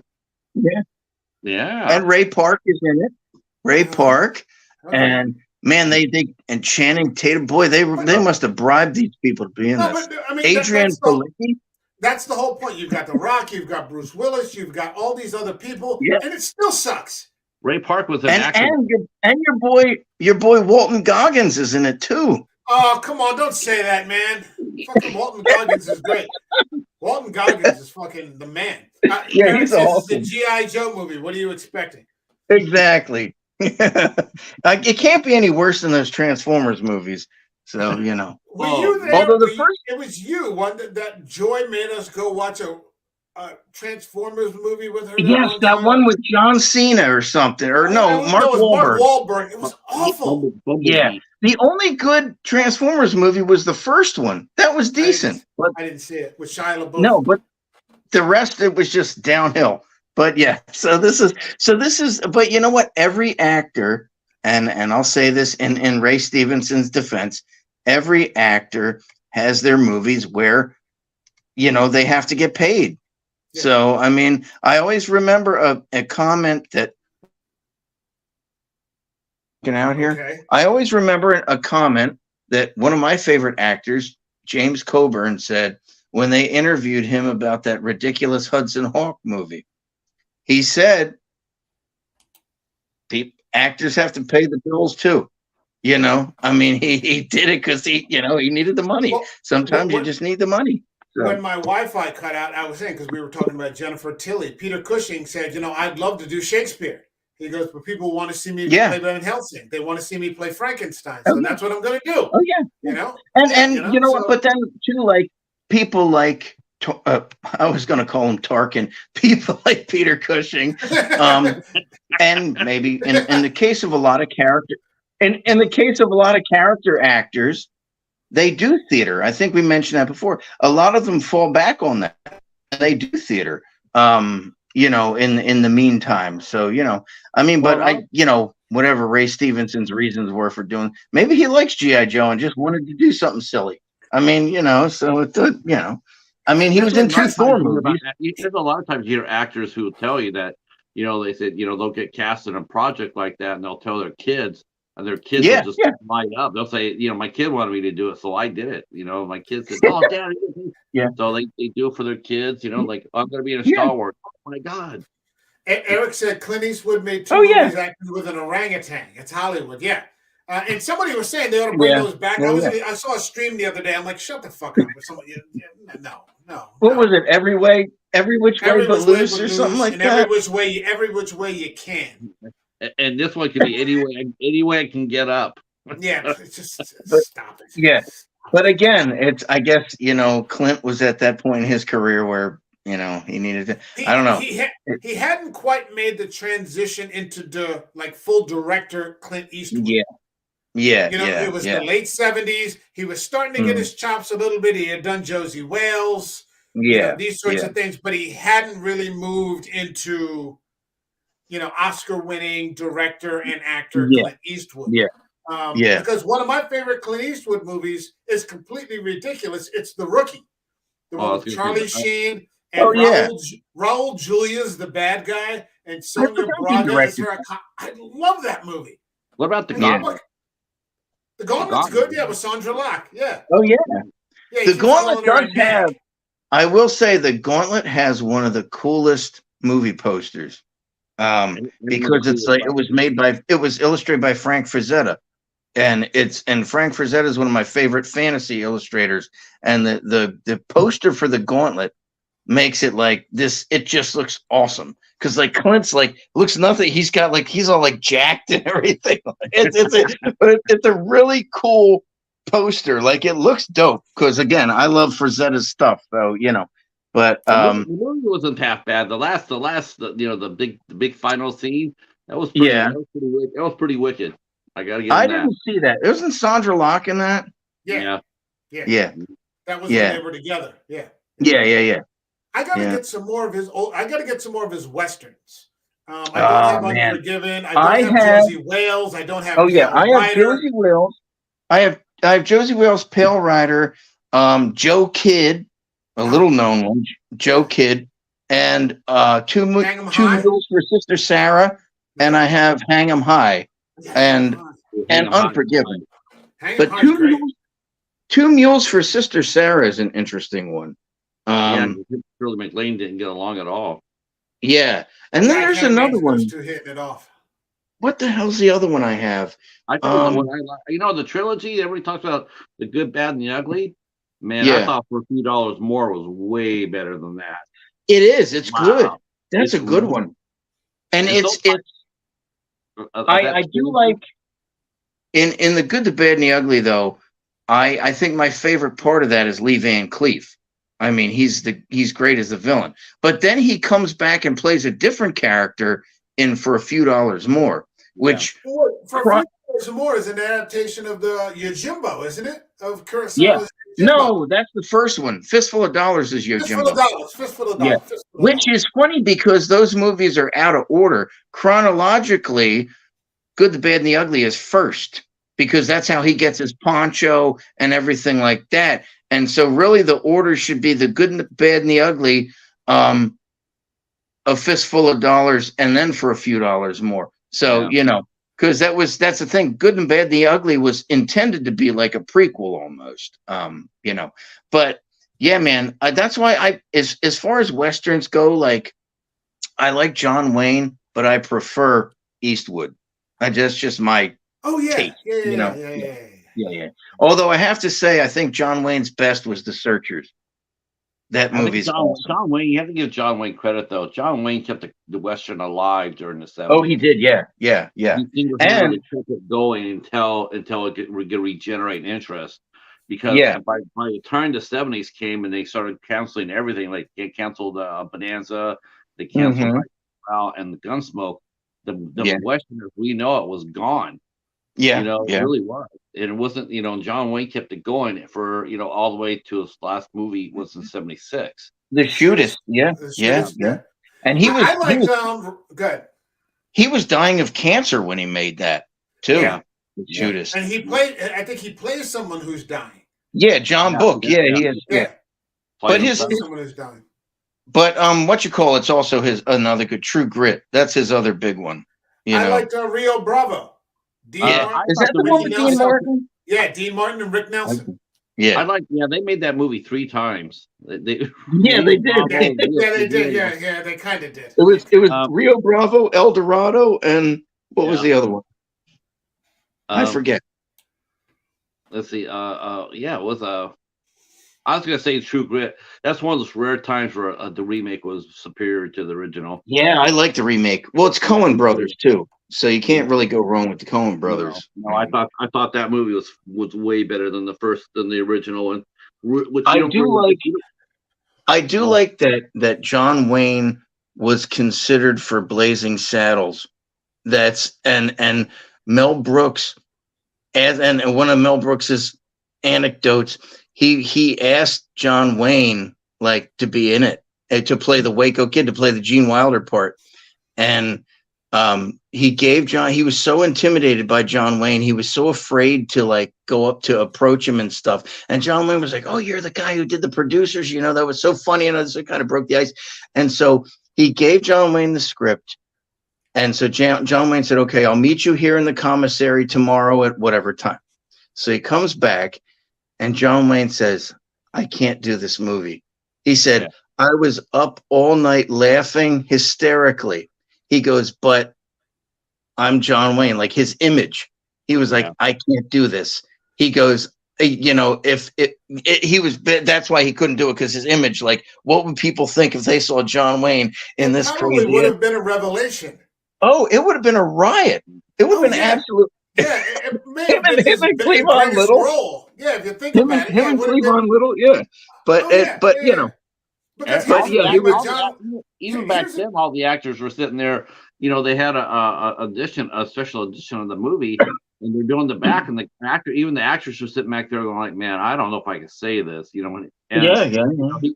can't really, even back then they were doubting that word, and Cleavon Little came up to him and said, "It's all right, man. It's all right. It's okay. You can do it." Because it's being used correctly. That's what Mel Brooks said when he showed it, when he screened it for an all black audience. He said they weren't offended. He said because it was used correctly. And because the people who were saying it were idiots. That's what the whole thing. It was his biggest anti-racist movie. And he said, all the racists are the idiots or the rednecks and stuff. And so he said it was, it worked. But here's the thing though about John Wayne. He's not that great of an actor. No, he's not. I was never exactly sure what it was about John Wayne that caught on. Yeah. And that's the difference between him and Eastwood. Yeah. One, I think Eastwood made way more grounded films. Yeah. High Plains, I love High Plains Drifter. Yeah, man. Eastwood has never, John Wayne never made anything nearly that dark. No. You're not even as sure if Eastwood is alive, if he's like some sort of specter. Some sort of avenging angel who just kind of rolls in there. Well, in Pale Rider, he is a legit ghost. Eastwood came out and said that he's a ghost. Yeah, he's like an avenging angel, to protect those people. Yeah, High Plains Drifter. Yeah, he was a ghost. Yeah, for sure. In Pale Rider, that's my favorite aside from Unforgiven, and that's easy to say. High Plains Drifter is my favorite Eastwood Western, and Wayne never made anything like that. Wayne and I love The Searchers. I love Rio Bravo. But Wayne. But I think Wayne came from a different. I think Wayne came from a different kind of, maybe a different kind of acting or whatever. but I mean, he had. But that's the He's thing. I always think, John Wayne. yeah, that's the thing. But He's my always grandfather John Wayne. actually met John Wayne when in World War II. John Wayne was his commander for a little while. No Was his shit. Okay. commanding officer in the Philippines, Was he and he John was Wayne back then, or was he just like Oh, no, Sergeant? John Wayne he didn't was, and serve. this was what 41, 42. Okay, So so he was, yeah, Wayne's been around yeah. for a while. Yeah, all right, Yeah, all so right. he came in and in my grandfather's book, he's like, John Wayne, he based just a few sentences about him. He was like, all he says was he was a very nice man. That's all he said. He didn't like elaborate or anything. Well, they were in the middle of a battle. He's not going to sit there and Right. talk to him Yeah, about hang out, stagecoach or something, Hey, I've always wanted to ask you this. How Yeah, they, yeah. they're fucking Yeah. shooting at us. Shut up. You fucking Yeah. head down. Jesus John, Christ. John Wayne never served. He never served the Really? military. No, he was. Well, he was a command. He was my grandfather's commanding officer for a short time, so they must I have don't know fast how. tracked him. Yeah, no, because he was 4F. I think it was a medical condition. No, he didn't serve Huh. at all. In fact, that's the reason why he did a lot of those movies, because he was getting flack because a lot of Hollywood actors were actually serving, but he Well, couldn't. yeah. So he did a lot of the World War II movies. That was he always regretted that. He says he wanted to serve, but it was a medical condition that kept him out. Hmm. But I was talking to somebody about this recently, about that generation of actors that came out of World War II. They were the best. They were the tough guys. The bet you had Bronson, Steve McQueen, James Garner, who fought in Korea. You had Coburn. You had all these guys Lee Marvin. Lee Marvin, all these guys who came out of World War II, and they just had this, and they were just good actors. Like, you don't see actors like that anymore. They were these tough guys. They played awesome characters. They were in awesome movies, and it's just like, there are no more war veterans, who are acting. I saw this awful meme once, and it said all your favorite action stars used to be theater majors. And I was like, fuck. It's like Jason Statham and, whoever, even like Arnold. Arnold But was like, never a formally think trained when, actor. He was just like a force of nature, that just kind of burst onto the scene. Yeah, but I think when like James Garner, or even like when Robert Vaughn passed away, that was the end of that generation of actors, who were just like, that's why I love those movies from like the 60s and 70s and stuff, because all those guys were just so awesome and they made cool movies. I mean, it's very rare to find a movie like that now. The era of the legitimate tough guy in Hollywood, it's past. It's past. Yeah. Well, you're seeing you're seeing it fade away with actors like Ray Stevenson. When he passes away, when the time comes for Van Damme. I just saw him, and I just watched him reviewed Sudden Death yesterday. When he goes away with Lance Henriksen. Yeah, like Lance Henriksen. Yeah, I was just commenting about that too. That's funny you mentioned that, Mike, because I was sitting there. We were talking to Julie Michaels the other night, and she had done a show with Lance Henriksen, a movie, and I was saying how growing up, and the first time you saw Lance Henriksen, like an alien, and next thing you know, you look at he just followed his whole career, and now you see him, and he's in the twilight now. But you think about it, man. Even like Clancy Brown, same thing. I mean, you see a young Clancy Brown, and then you followed his whole career as he got older and older and older until it's just. I mean, my first encounter with Clancy Brown was in Bad Boys with Sean Penn, Esai Morales. I think Ali Sheedy. He and Sean Penn are kids, and now I see. What did I just see that he's in? He's the new villain. He's the new Mission. Esai Morales is like the new Mission Impossible villain. Really? There's in the new movie. Yeah, in the new movie, he's the villain. Well, he's Esai Morales. I like Esai Morales, man. But I mean, we just saw Clancy Brown. He's playing the hierarchical villain that doesn't have to get his hands dirty in John Wick 4. Oh, okay. So, I mean, I followed this guy since I was a teenager. I mean, Bad Boys was like 1982. I must have been 13. Wow. Boy, what a break he got there, because that guy hasn't been doing anything for years. Well, he was doing a lot of television. He was on NYPD Blue. He was the lieutenant for a long time, and that's considered one of the best cop dramas ever. Back in the 80s. No, 90s and 2000 outs, early 2000s. He did a season in. He was in Ozark. He was in that season Ozark. He was one of the cartel bosses. He was in Teen Titans. He played Deathstroke. He played Slade Wilson. He was really good as Slade Wilson. So he's had some parts. Some choice parts. He did Seattle Superstorm too. And I had the review for that. What? I never heard of that. Yeah, I'm afraid to ask. Yeah. Put the drink down, Patrick. All right? I'm the one who's drinking, and you're the one bringing up all this stuff. It was my third review. It was my third review. It was when I started reviewing movies.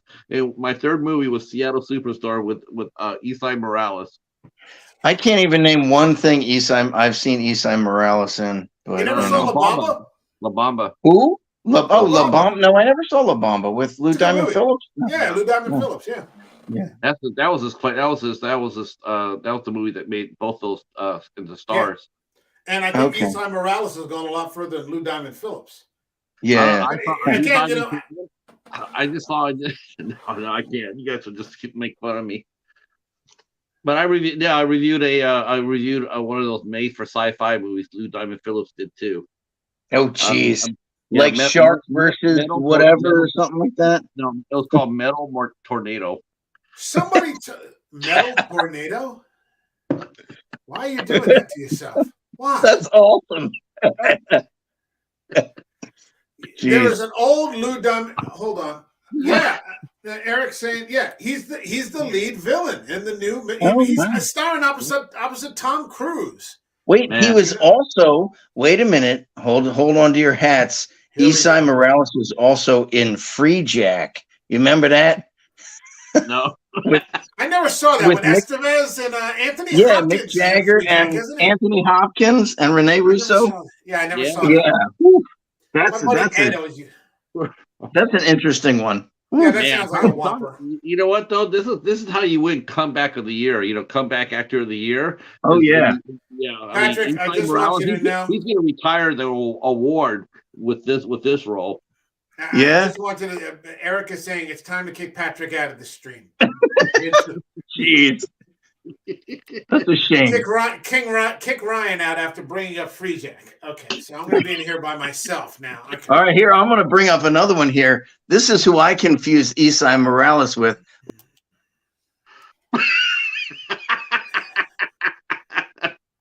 Oh my God, I missed this. You missed that. You put me backstage. What did you say? No, I said I What was that? I didn't get that. Oh my! I said I can.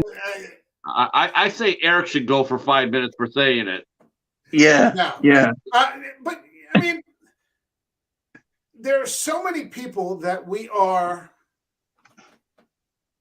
that are never exactly leading people. And Stevenson falls into this, but that just like I said, the character actor, great character work. Oh yeah. You know who that reminds me of, and he didn't get nearly as many roles as Ray Stevenson or Clancy Brown. Fred Ward. I loved Fred Ward. Yeah, I thought he was just fantastic. And that's the thing. Like, again, the character actors are the ones you remember. Yeah, Danny Trejo. I mean, look at Danny Trejo. Danny Trejo's a great character actor. I bet you more people can remember a Danny Trejo movie than they can, honestly. And I'm not saying this to be mean, but if you went to most average movie people and you sit there naming a Danny Trejo movie, they'd probably be able to name 5 of those before they would name 5 Ray Stevenson movies. Because that guy's just been everywhere. Maybe. I mean, Rich Brake. Yeah, Rich Brake is another great character. Another great character actor.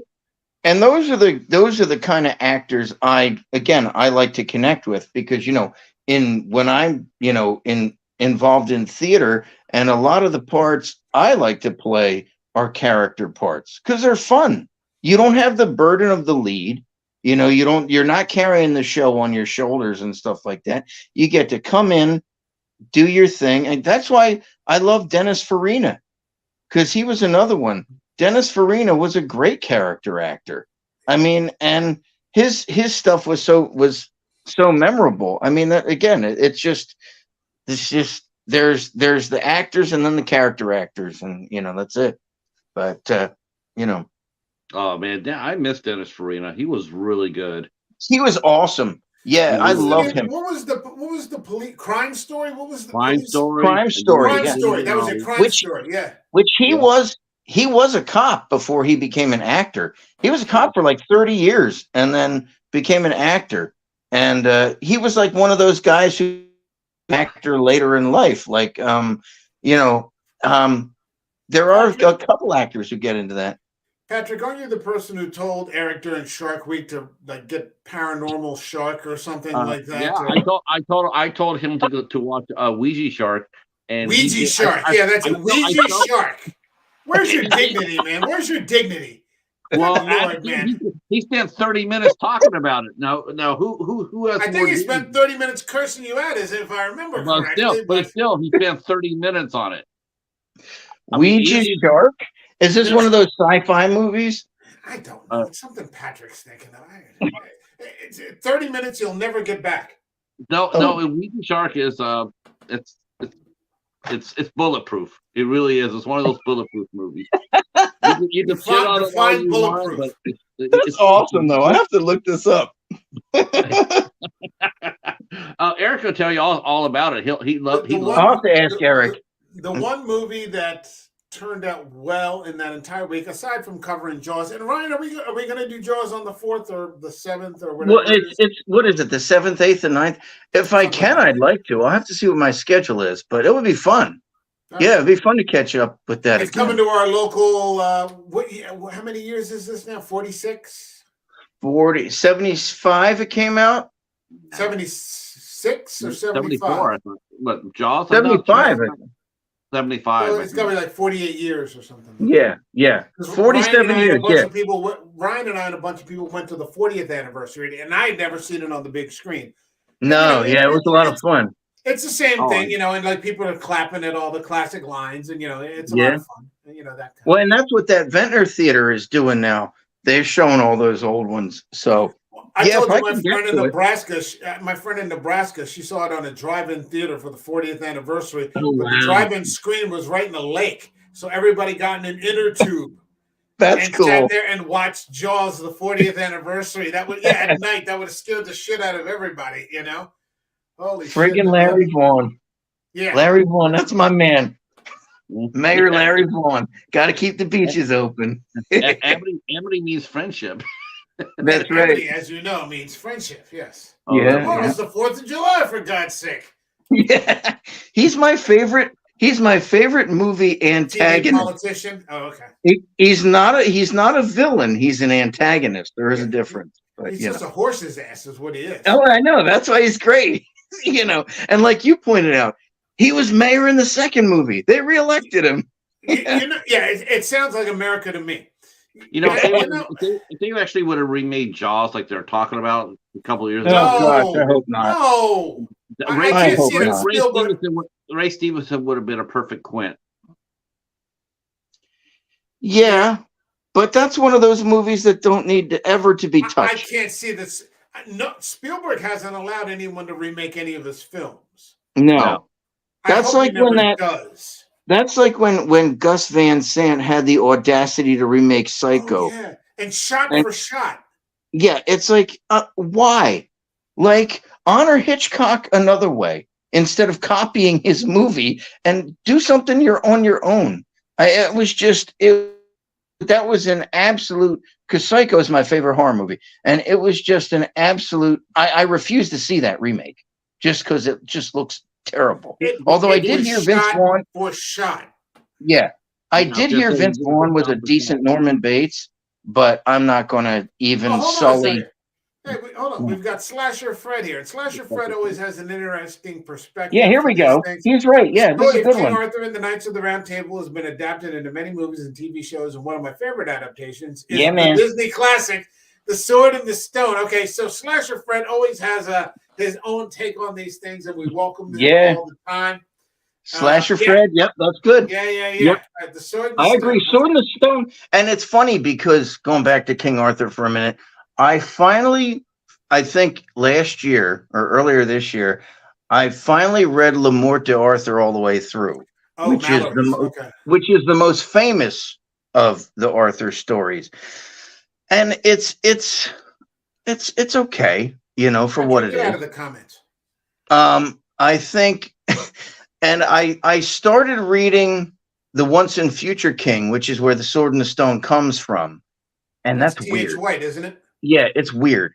Like like a lot of Arthurian literature is weird. Like, I mean, as far as I'm concerned, the best adaptations of King Arthur are the best adaptations of King Arthur are this movie, King Arthur, Excalibur, and Monty Python and the Holy Grail. They're the best versions of King Arthur movies. And I like Sword in the Stone. I mean, Sword in the Stone's fantastic, but it's the classic story of how he became king. But isn't Excalibur? This is just an opinion. Yeah. It's a question, really. Yeah. Is Excalibur pretentious?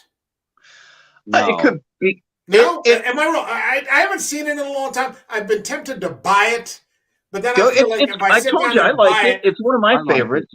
I liked it back in like 1990, but then it's been 33 years. And will I say?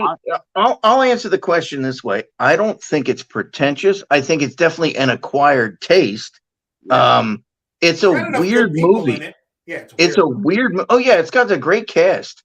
But it's a weird movie. It's a weird adaptation of Le Morte d'Arthur. And Le Morte d'Arthur is such a big book, you can't adapt everything, so they just took the main parts, and did that.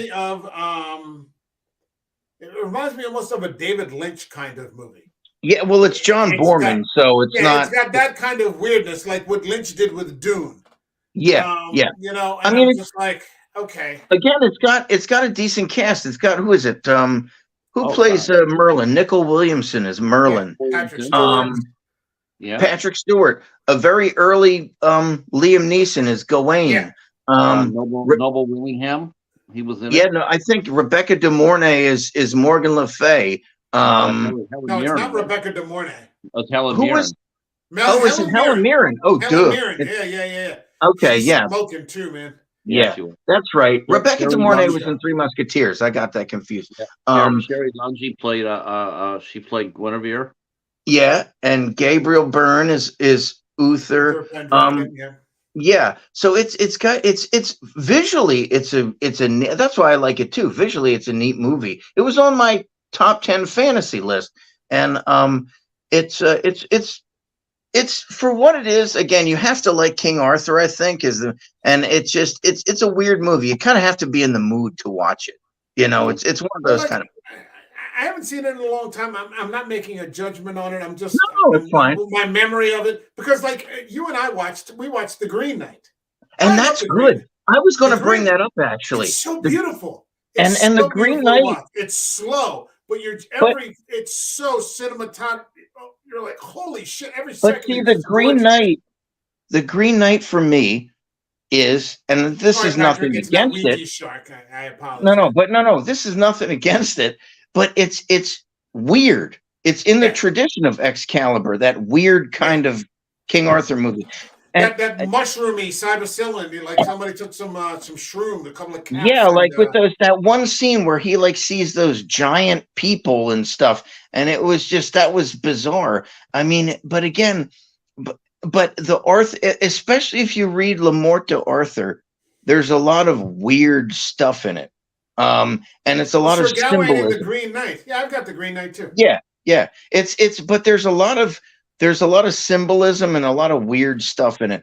But again, I like The Green Knight. I like the time period. The time period was accurate, and I like in that one, in The Green Knight, where Arthur and Guinevere are married. There's none of her fooling around with Lampard, and they're old. Yeah, I like that. Yeah. And there's no Merlin or any of that stuff, The woman who played Guinevere was fantastic. Yeah, she was good. She was the mom in Eggers the Witch, but she just comes across. She's so fucking regal Like Yeah. she only has a couple of lines in the film. Yeah, But when she's she not in it for very speaks- long. No, when she speaks, you're just fucking riveted. Like you're in the presence of like a real queen. Oh, You're yeah. like, fuck, man. What- And that's the thing. It's again, what I like about, again, with King Arthur and with the Green Knight and those type of Arthur legend movies is that the filmmakers did their homework. You know, they researched Somebody stuff. cared about this. Somebody cared. Yeah, about it. especially with King Arthur. Like Fuqua did his homework. He researched the time period, or whoever wrote it researched it. They tried to make it authentic, you know, the guy who wrote, which is cool. The same guy who did King Arthur, he also wrote Gladiator. Yeah, that's right. Yeah. So I always had mixed feelings about Gladiator because it came out right after Braveheart. yeah. And I was like, here we go again, another 3-hour epic, you know, where it's clash and battle. And it's a good movie. It's Ridley Scott. I own a copy. I own the director's cut, you know. But I never watch it. Like I watched it maybe twice. We'll get ready because there's a Gladiator 2 coming out. Isn't Denzel Washington in it? Is he? I don't know anything about I heard it. that it's Ridley Scott again, and he's coming back, and it's the little boy, and he's grown up now. I don't know what this has to do with. Oh gosh. Maximus. Well, Russell Crowe's character is dead, so He's there's dead. Joaquin Phoenix is dead. Richard Harris is dead in real life. yeah. He got reincarnated as Bo. Okay. Yeah, it was a good movie. Hold on a second. Now we got Slasher Fred here. There was a series in the 90s that I remember that seems to be inspired by King Arthur called The Mystic Knights of Tira. Tira and Nog. It was Tira one of and those Nog, yeah. series that kind of ripped off Power Rangers. Okay, I wouldn't have thought to make that connection, but it's Slasher Fred. Yeah. He does these things. That's cool though. Okay. All right. So you guys have some catching up to do. I have some catching up to do on some Ray Stevenson. I've got Accident Man, Cold Skin, Kill the Irishman, The Three Musketeers, and Big Game. I got Rome, Black Rome. Sails, Punisher Warzone, G.I. Joe Retaliation. No, I'm kidding. That's on you if you do. I'm gonna skip that one. Yeah, it's up to you. And Book of Eli, I would say. Did you see? Yeah, I want to check out Book of Eli. Yeah, Book of definitely Eli, another Fuqua movie. Actually, one of the things. Go ahead. I like Fuqua's movies. Me too. You know, dark. They're very dark. Like I said, I want to see his remake of Magnificent Seven because that's my favorite Western. Magnificent Seven is my favorite Western, but I want to see his take on it. You know, see, I can't get into it. If you get a chance, Ryan, man, if you love the movie, you should try to dig up the TV series that ran for a couple of years. Yeah, with Michael Biehn. That was a good one. I remember that series. Yeah. It was only like one season, but yeah, that was cool. I like that show. 26 episodes. Yep. It's funny. I always wanted to sit there and I always wanted to ask about that series. I said, if I ever got to meet Michael Biehn, I'm going to talk because everybody's going to talk to him about Terminator and everything's going to talk about. So if I said, if I ever get a chance to talk to that guy, I'm going to ask him about the Magnificent Seven. And by God, that's exactly what I did. Yeah, he came on this show. I interviewed his wife, and he popped up there, and we talked about the Magnificent Seven for 15 minutes. Oh, that's cool. That's awesome. Yeah, very nice. I would have talked to him about. I would have talked to him about Planet Terror. He's great in Planet Terror. Arguing at the barbecue sauce recipe. Yeah, him and Jeff Fahey are great in that. Jeff Fahey, yeah. That guy's classic. He's another one. Decades of great character work. Some of the all-time great characters. Kyle Reese. Yeah. You know, Johnny Ringo, man. Johnny Ringo. Yeah. Making that pretentious speech in maybe the greatest Bond movie of all time, The Rock. I'm still convinced that The Rock is the greatest James Bond movie of all time. And he was only in one episode, but he was in The Mandalorian. Yeah. He was in the second season, I think. The one with Dana Ensenado. He was like her bodyguard. Yeah. Also, I didn't like that he got killed so quick. I'm like, damn, he should have been in it more. But you know, he dies in the draw. Yeah, he tries to draw on the Mandalorian. And I didn't recognize him at first. I was like, is that Michael Biehn? I didn't realize how old he looks in that. I'm like, wow, wait a minute. He's 60-something now. He's 60-something now. So yeah. He's no spring chicken. He's cool though. But yeah. But again, this idea that at least the tough guys appear to be tough back then. Yeah. And because we're not talking about war veterans anymore. We're talking Michael Biehn, Ray Stevenson, these sorts of guys, Yeah, this now generation. you're just like, yeah. I guess you've got what? Who have you got? Tom Hardy. Yeah. I like Tom Hardy. I like Tom Hardy a lot. I think he's a really good actor. I loved him in Peaky Blinders as Alfred. You know who I always thought was a good kind of successor to those tough guys of the 60s, Lee Marvin, all is Harvey Keitel.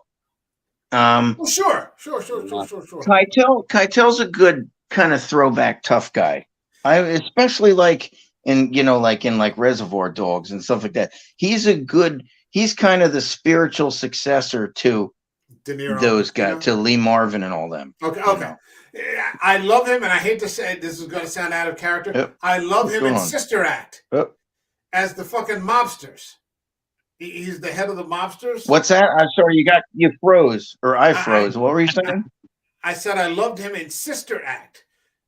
He has comedic talent. He doesn't always have to play the tough guy because he was great in Taxi Driver. Where he's like the pimp. He's the pimping out Jodie Foster. He's a scumbag. He's gross in that. He's just an absolute scumbag. But you're he was really good in he was really good in the National Treasure movies too. He played the. I never saw the National Treasure. Is he? You haven't seen the National Treasure movies?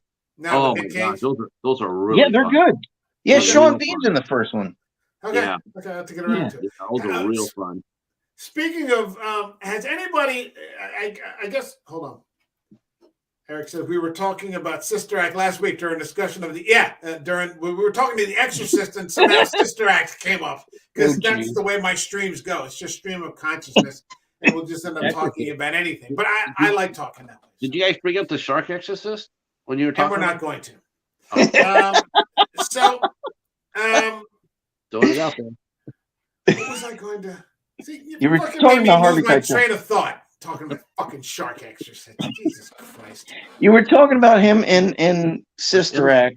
No. I had a completely good thread of conversation, and I got sidetracked with this bullshit. That's a real movie. I just talked to the director. It's real bullshit is what it is. It's real bullshit.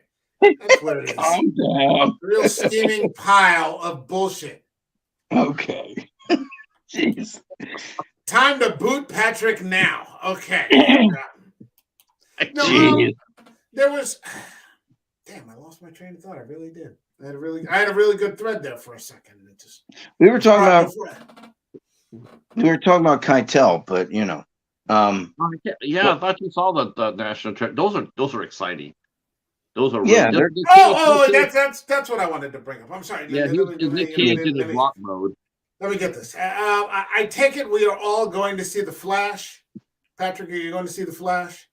I can't stand Ezra Miller. Yeah, neither can I really. But I don't know. think he's good. I think he's good in the Snyderverse because I'm a Snyderverse fan, and I want Snyder to finish those two movies. But I think he's good in the periphery. Like I don't know. I'm on the fence about that movie. Affleck. But have you heard the spoilers? I've gotten 2 spoilers. If you want to hear them, I've heard Wonder Woman shows up. Yeah, I've heard more than that. Yeah, I heard they're doing Flashpoint. Are they doing Flashpoint? I don't care. Sure. Yes, it's a variation of Flashpoint. Okay. It's so this is a multiverse. This is the DC multiverse. Yeah. Nick Cage Superman.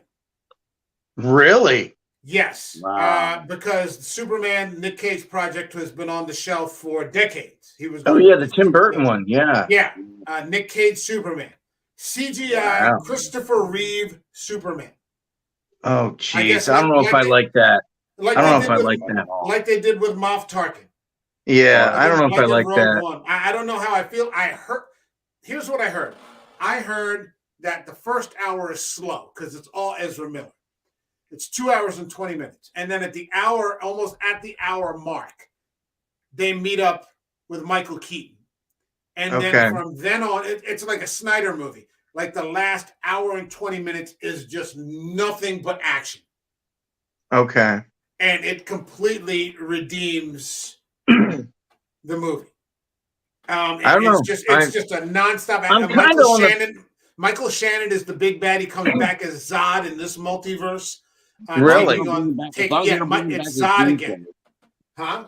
As long as they don't bring him back as Doomsday again, because that was, oh my God. I like that Doomsday. I love BVS. I love the Ultimate Edition. I've got them all on Blu-ray. I'd rather watch Ouija Shark than watch that shit.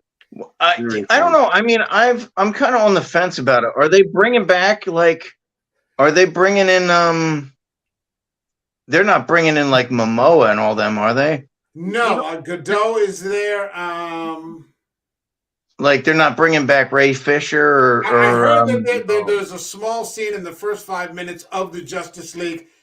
James Gunn extracted the scenes with Cavill, and certain scenes. Why do they hate Henry Cavill so much? James Gunn knows what's best for you, man. It doesn't make a difference what you want. He's no shit. James Gunn knows what's best for you. No, I don't get what was the whole big thing over Henry Cavill. Because he wants to reboot it in his direction. And it doesn't include anything with Henry Cavill. So it doesn't make a difference what the fans want. No. It's that Henry Cavill knows better than you about what you want. It's not what you mean James Gunn knows better. James Gunn, yeah. He doesn't know shit. So that whole that makes me legitimately angry. Yeah, I know. James Gunn made one fucking stellar movie, that first Guardians movie. And depends who you talk to about that too, because I hated that movie too. I did love the first Guardians movie. Oh, the first Guardians is awesome. So so then that Superman scene at the end of Black Adam is now null and void. Yeah. So is Black Adam Adam not part of this either? Nope. The Rock is gone. Wow.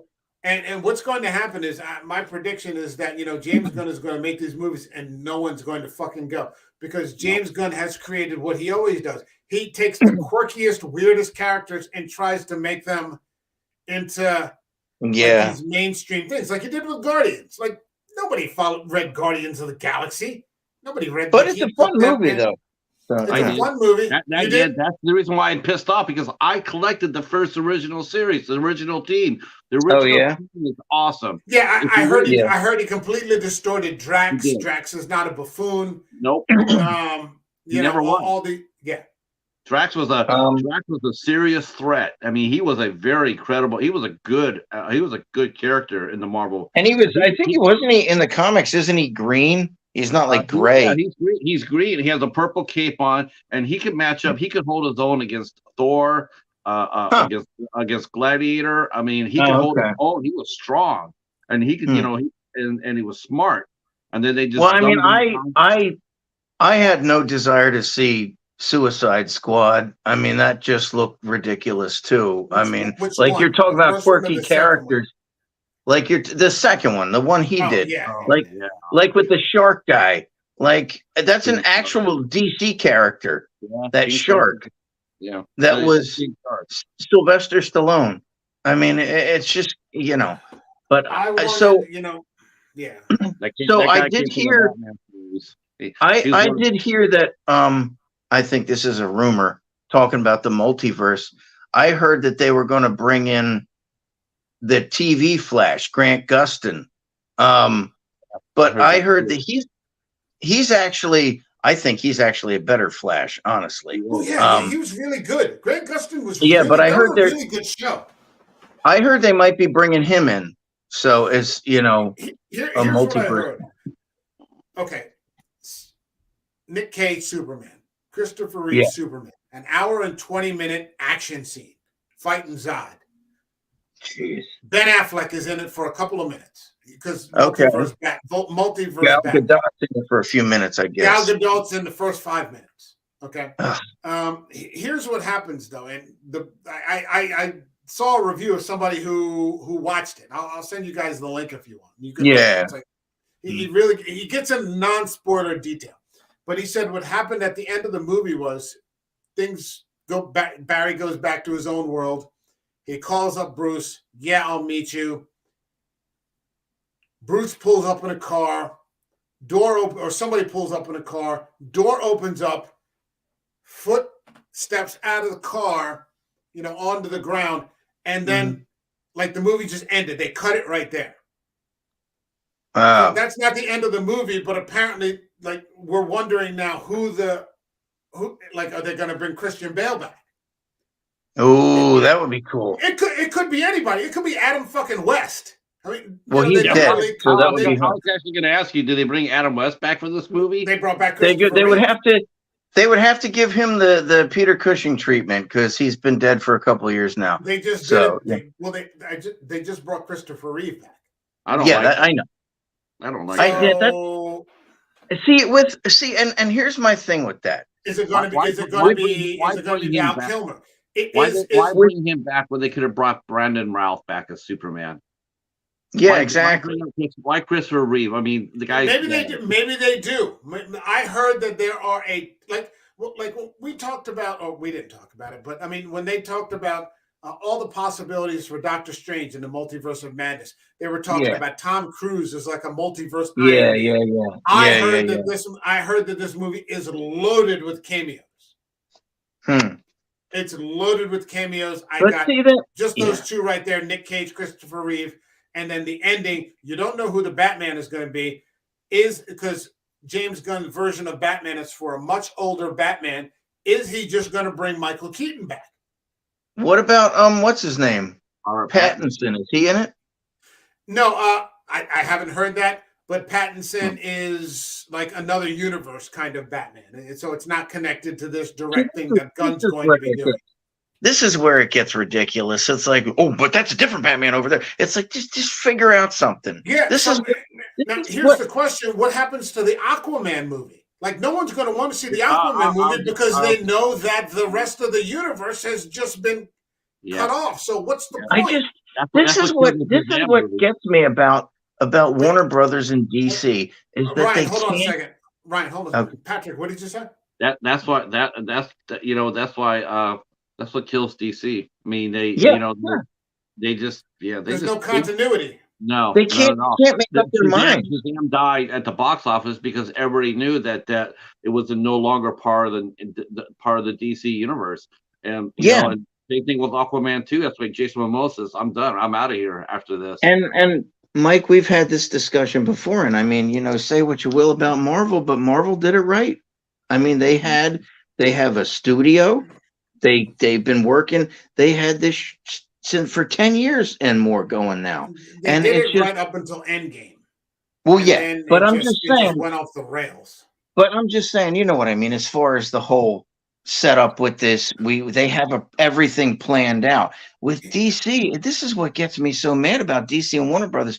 How many Batman movies do we need? How many all this stuff till you guys get it right? It's like, it's like we screwed that one up, so we're going to do this one now. It's like I don't get it. It just because Batman makes a lot of money. If you put Batman on the screen, people are going to show up. But it makes less and less. I mean, people keep one Batman. Keep one Batman. Here's the problem: we had that, and people bellyached about it. All the people bellyache about everything. Like I bellyache, but like the Uber snobs. Like the Uber snobs that just hated. Huh? For the Christian Bale series? No. That was when WB was on top. WB was on top. They had the Nolan trilogy. Yeah. They had Harry Potter. They were just coming off Lord of the Rings. So in that first 10 years of 2000, WB was like riding high. Now, 13 years later, they're $49 billion in the hole. Yeah. I just think I don't $49 billion. Like they have to get off. I was perfectly content with the Snyders. With the Snyder movies. I mean, that's the thing. It's like they just, well, first of all, like, I'm sorry, and I know it's a money thing, but you have to get off Batman's nuts. And then, like, but if you're going to have Batman, have one Batman. Well, you know what would really help? I tell you what would really help. It would really, really help with James Gunn. But good Lord, because that guy making this a right decision. But if he was really smart right now, there's one thing he should do. He should throw his full weight behind Blue Beetle. Blue Beetle's coming out in August. Oh, that's Throw right. some weight behind that.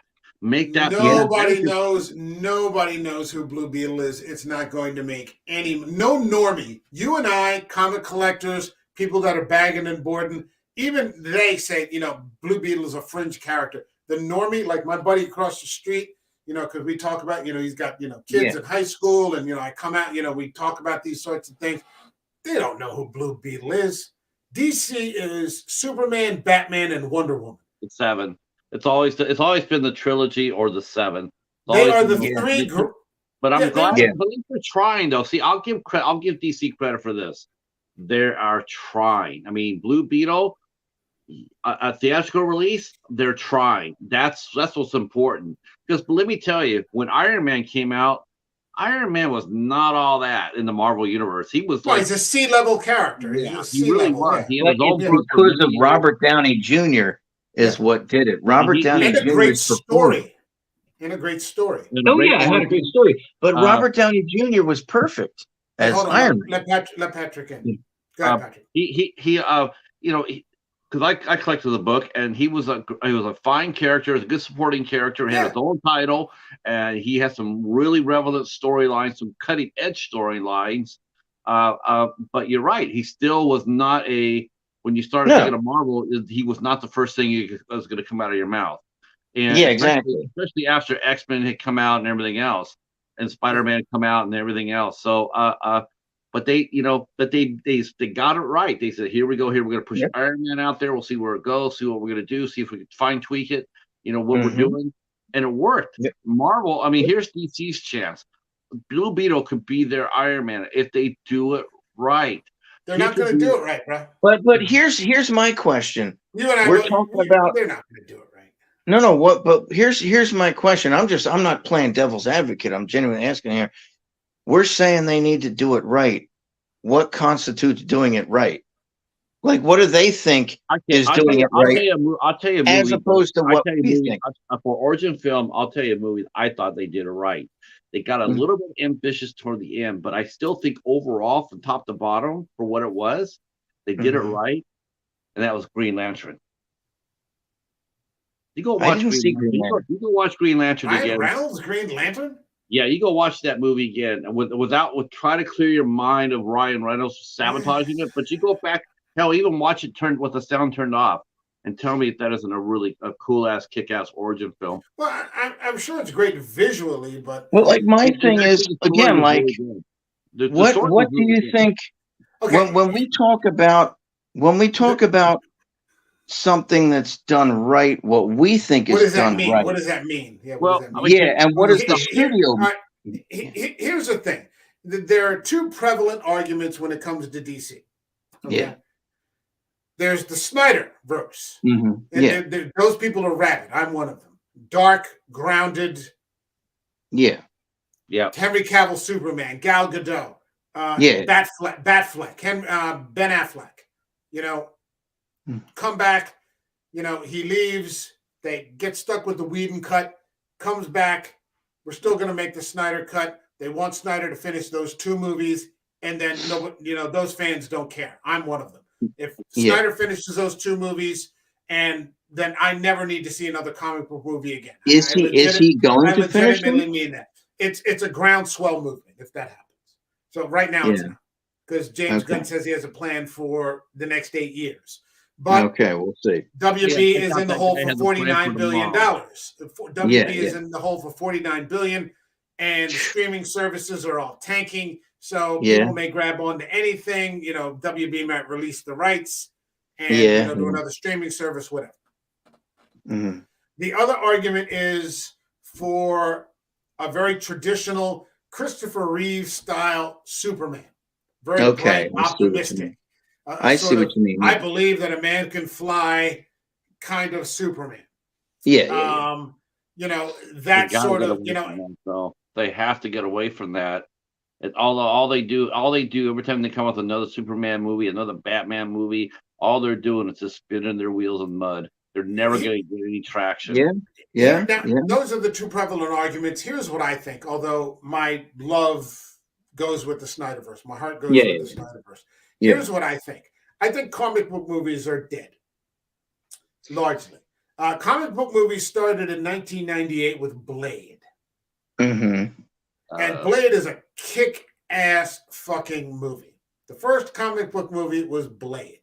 I thought the first one was Spawn in '97. Yeah, Spawn beat Blade. Okay, it might have been. Okay, so Spawn, Blade. Okay, fine. 98. Here we are 25 years later. That's longer than almost any genre tends to last, at least in terms of getting it right. Yeah. And so some of those movies between 98 with Blade, because I'm going to stick with Blade, going up to the start of Iron Man, you got the Raimi Spider-Mans. Some are better than others. Yeah. You got the X-Men with Singer movies, some are better than others, so on and so forth. So you got about 10 years of that between Blade and Batman, 2008. Yeah, you got Nolan's Batman, whatever. But then in 2008, the MCU officially kicks off. Most franchises don't last longer than 10 years anyway. Okay? So I just think it's just done. Sure, do you have 80 years of canon that you can pull off from the source material in the books? Yes. Are any of the people that run those corporations even remotely aware of any of that? No. And Phase 4 is a perfect opportunity, perfect example of how these people have no idea what any of these characters are even remotely about. So I just think it's a dead horse now. I'd be happier if before I died, Snyder puts these other two movies out. Because that's the only chance we're going to have in my lifetime to see a Henry Cavill Superman. And we finish the two movies, and then I can just wash my hands of the whole thing. Well, I think, and I think what it's kind of, I can see what you're saying. I think comic book movies right now are kind of like, and as much as I love Westerns, Hollywood dried up the Western market. I think comic book movies in the next probably 10 years will be that way too. They'll be dried up, and there won't, like you said, a dead horse kind of thing. Because how long is Marvel going to stick around? I don't know. How long are they going to, what's the next thing after this? I don't know. But we've seen Phase 4. We know what's coming up in Phase 5, and I have absolutely no enthusiasm for any of it. Yeah. I'm just saying, if you're going to make Kang the big bad, he's already lost twice. How is he the big bad? He lost to Loki. He's lost to Ant-Man. Ant-Man's already on Disney Plus. It's already gone. I haven't seen it yet. It's already on Disney Plus. I saw it today. I saw the it on my screen. And how can you have a big bad for a phase or more who's already lost twice? That makes absolutely no sense. Yeah. Well, I think too. It's comic book movies are going to be around as long as they're making money off them. I think in the end of the day, that's what they care about. I don't think they're making as nearly as much money as they think they are. Like we said, probably not. But Disney just lost 4 million subscribers in the last quarter. Well, I don't know. Most of those were in India, though. They had a special over there. The cricket, I know that was the cricket, but I don't think that. I mean, if you look at any of these, all of these movies, you figure Disney is projecting for $1 billion. So you got to make somewhere between 500 and 600 million, just even to break even between the budgets and then the marketing. They're barely breaking that nowadays. They got rid of a bunch of their shows. And I think they're absorbing Hulu. Hulu's going to be on Disney Plus now. Yeah. And now, what was it? Like Echo, this new show Echo. They're not even doing it weekly now. They're just dumping the whole thing at one time. Yeah. So that tells you what they already know about it in advance before they even put it out there. Like, nobody's going to check in week after week for this. I don't know. I don't know that I character, think they, so I I don't think know. they, I think they made a mistake. It didn't help them at all for their first streamer was WandaVision that did so well. Oh, But I that was do think, terrible. that their biggest mistake was going to make TV shows. I think they Yeah, needed I think they should have stuck with movies. movies. I think Movies they and they blew their wad with Infinity War because it was so good. And Endgame has its good moments too. I'm not saying Endgame's terrible, but yeah, I think their decision to I agree, Patrick. I think their decision to go to TV shows kind of hurt them a lot, you know. It's not even the decision to go to TV shows, it's the maximizing of output. I think they bit off more than they Like could chew. even if Yeah. you put out one product a year, that Hmm. would be okay. Yeah. But now it's like every 6 weeks, Disney, Yeah, Star there is Wars, Disney, there's Star Wars. definitely a glut of stuff, and I think it's And they I all think they suck. bit off more than they could chew. Um, but it's just I don't know. I mean, again, it's we'll see what happens, but right now, comic book movies are here to stay. So I mean, whether My they're good prediction is that Marvel will go in. Marvel's in the tank, and Marvel will continue to go to the bottom of the tank. I think that James Gunn yeah, is going to he's flop. gonna, He's yeah, going to flop because he doesn't know how to make movies like that. no. Um, and mm, I don't my know. prediction now, I'm saying it here, episode 169. They will bring back Snyder for those two movies at some point. You They think will because do justice. they'll think that the gun movies just didn't do them justice, and they'll bring back the Snyder ones just Well, because. the Snyder, there are people just all over social media saying, please bring back these movies that we wanted. Yeah, We'll sell them to net, sell the the subdivision in Netflix. We'll yeah, we'll pay you. We're going yeah. to spend our money on this. Do you want to make some money? Give the fans what they want. What do the fans want, or these fans want? They want that. We want more So Teen Yeah. Titans. But see, I here's the like those argument, first two Mike. seasons. The third one, the Here's third the part was argument, Mike, terrible. is that and you're saying that's what the fans want. That's what you guys, the fans like you Or want and these all that. fans, these And fans. I'm indifferent because I'm just I like some, I don't like Yeah. them. But here's the thing. At the end of the day, it's what the bigwigs want. That's what it comes down to. I mean, again, like That's you why said, they're the not fan. making any money. Some asshole Yeah, who's that's never the read a thing. comic book is making all the calls. Kathleen Yeah, Kennedy, yeah. The Well, thing that I mean, funny too is like DC. Kevin Feige. The one thing about DC got right, and it's just like a redheaded stepchild, and yet it's this shining jewel of all the superhero movies. Is DC's animated universe, which is oh the They're yeah, best good. their thing. animated They're good. universe is It's fantastic. it's the best thing of anything out there. Better than Marvel, I'll better tell than you what, DC Live. their best.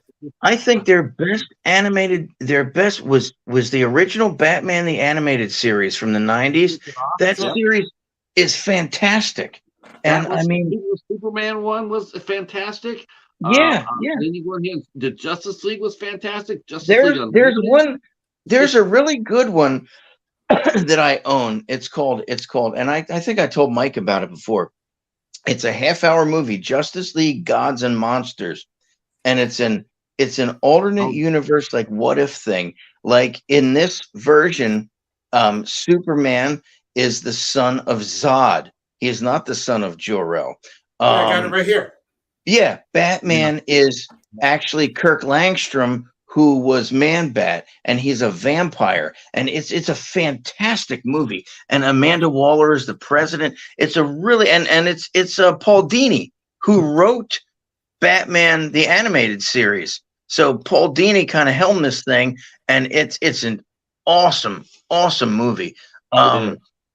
And That's yeah, when DC got animated right. I mean, they. Oh my yeah. gosh, you're talking about Infinity and Endgame. I'm just thinking to myself, like, did you see Apocalypse War? Yeah. Dude, that I was haven't fucking seen that better one. than both those freaking Avengers movies. That was just Huh. just an amazing movie. I'll have to Amazing. check that one out. Yeah. Oh, it'll blow you away. It's But yeah, I mean that's the thing. DC, maybe they should stick with animation because They they're really that's they're doing something right there. Well, I mean, So at the end of the day, even comic books aren't selling right now no. because no, I know that's the thing. they've got all these woke people making comic books, and all the But books see are about that, everybody. All the books are about everybody being gay now. but see, and also the Every comic character- market. I don't like that. I talked about that too. I'm with you about that. I wouldn't necessarily Yeah. say I don't like that. I don't like the people taking over characters that already been established and Right. Yeah, yeah. assimilating them. I don't like that at all. Like, I don't think that's like- woke. I think it's just straight out laziness. It's Well, Well, like in Because X the only Men. thing that makes them interesting now in the story is that they're gay. So you Well, sit like there and like watch them. in X Men, Iceman is now gay. Like why? I can't stand that. Yeah. It's yeah, lazy. they're- That's lazy. Oh yeah, I mean, like full on, like wearing these weird, going to it's yeah, and you're just like, what the fuck? Well, the thing is too is that I mean, in general, the comic market fluctuates all the time. But I mean, I see what you're saying now. Obviously, it's due to all that, but You want in to know general, you want to know what's happened to the comic books, the comic book industry? They've been taken over by manga. oh yeah, manga's popular. All my Manga students, is taking over everything, and because it's been around forever. It's been around forever. They So- create great stories in every genre. You want Yep. comedy, there's manga for that. You want Yep. action, there's comedy for that. You want I have the superheroes, horror. I have two manga. I have Ghost in the Shell and Appleseed, two classics. And and my students love that stuff. They love manga, they love anime. Because Marvel and DC suck. Well, and yes, and they know how to tell stories. I mean, that's the thing. Manga's been around forever. Been around way longer than we. Marvel tried to do that too. They tried to do a series about that. They try to do manga series, and in fact, they're out there. They're made by a Japanese company, and they did come out like Wolverine, Iron Man. There's a couple of other ones, but it didn't really translate very well. I mean, you watch it, and it just wasn't very good animation, and it sort of backfired on them. Marvel can't do that. They've only done one good animated series. That was the X-Men back in the 90s. All they've done. Well, they're bringing that back. X-Men 90 or 97, I think they're bringing that. Go right back to how they did it, because that's the only way it'll work. Because that was a really good series, but that's the only thing. I'll tell you what, though, one Marvel movie that's not with the other ones that's fantastic, and it's animated. Spider-Man Into the Spider-Verse. That movie is amazing. It's awesome. And but again, that's Sony in that too. But that's a great one. And the new one's coming out. I want to see that. How do you think Kraven the Hunter will do? I think we're looking at another Mobius myself, but isn't he a vegan in this? Like he's anti-hunting. What? He's anti-hunter. He's like an environmentalist. Oh What? no, you're What? Who's playing the part? I forget. Is it Aaron Scott Tyler or? Wait, he's what? The guy who played Quicksilver? Yeah, I think he's playing. I think he's playing Kraven. Oh, if they play him like that, he's like a protector. He's not a hunter. He's he's like a shepherd of the. He's going to be preaching. He's going to be preaching an environmental mess. This is what I mean. You say it's not woke, but it's fucking woke. I'm out. And that. I'm parachuting. I don't even have a parachute, but I'm parachuting out. Jump out of the fucking plane. I missed that one. Yeah. Hard pass. How about Joker turn into Joker 2 turn into a musical? I'm really upset with that because that Joker. In the beginning, that didn't need to be a sequel. It didn't need to be a sequel. It wasn't necessary. It worked as a one-off origin story and leave it at that. They're going to ruin it now because it was an amazing, perfect. But again, Warner Brothers has to make money, and it's like, but you guys had a perfect movie right there, And now you're going to made screw another it grounded fucking movie, but now they're going to make a musical. So who knows? and have Lady Could Gaga be in it. wrong. It could be wrong. I could be wrong. And I was just saying this with Eric. I appreciate being wrong because that means we got a good movie. Yeah, yeah. So you never know. Yeah. But I'm not betting my grandmother on it. Yeah. All right. So I think we've been going to 2.5 hours. I think Yeah, this is yeah. as good a place as any to Yep. bring it to a close. Ryan, you got anything you want to plug? Nope. Not right now. Right now. All right, no productions, nothing going on. No, Patrick, what do you got coming up? right Patrick, what do you got for the remainder of this week? Let's put it to you that way. Remainder of this week, Sunday, we'll be over on Cadaver Club's channel for the ISC show. We're going to be watching the autopsy of Jane Doe. Oh, and I've heard of that. We've already done that one. Huh? No, we haven't done that one. Oh, that's a good one. Yep. So we're going to do this one, and I know next month we're doing Backcountry, and then next month, the month after that, we're going to I think we're doing Hellgate. Okay. Right. Very nice. Very nice. Tell everyone I said hey there, please. I definitely will. Definitely will. You're more than welcome to come back and hang out with us. I appreciate it. But Sunday I'm going to be doing Penny Dreadful with Gore. Oh, nice. So we're working on season 2 of that right now. So 2 episodes at a time, and so things move a little. I might have to though on. I might have to on. How's the 4th season? I heard I was all excited when the 4th season came out because I said Natalie Dormer was in it, and then I heard that she's not in it very much, and I'm like, well, what the hell? No! That fucking that is not Penny Dreadful. That is fucking awful. Nathan Lane. I'm like, what the fuck is Nathan Lane doing in Penny Dreadful? Wait, really? I thought they stopped Penny Dreadful after like the 2nd season. No, they stopped. They went 3 seasons, and then several years later, they decided to make this tie-in that occurs like 30 years later in America with Natalie Dormer and Nathan Lane, and it's dreadful, all right. It's dreadful. Oh my gosh. Yeah, Jeez. it's really bad. No, I was going to say. Good. No, I was just going to say the only thing I guess I have planned is Memorial Day. I'll watch something, maybe a little tribute to Jim Brown, and watch The Dirty Dozen. The Dirty Dozen. I would encourage everyone in the stream with the death of Jim Brown and Memorial Day weekend coming up.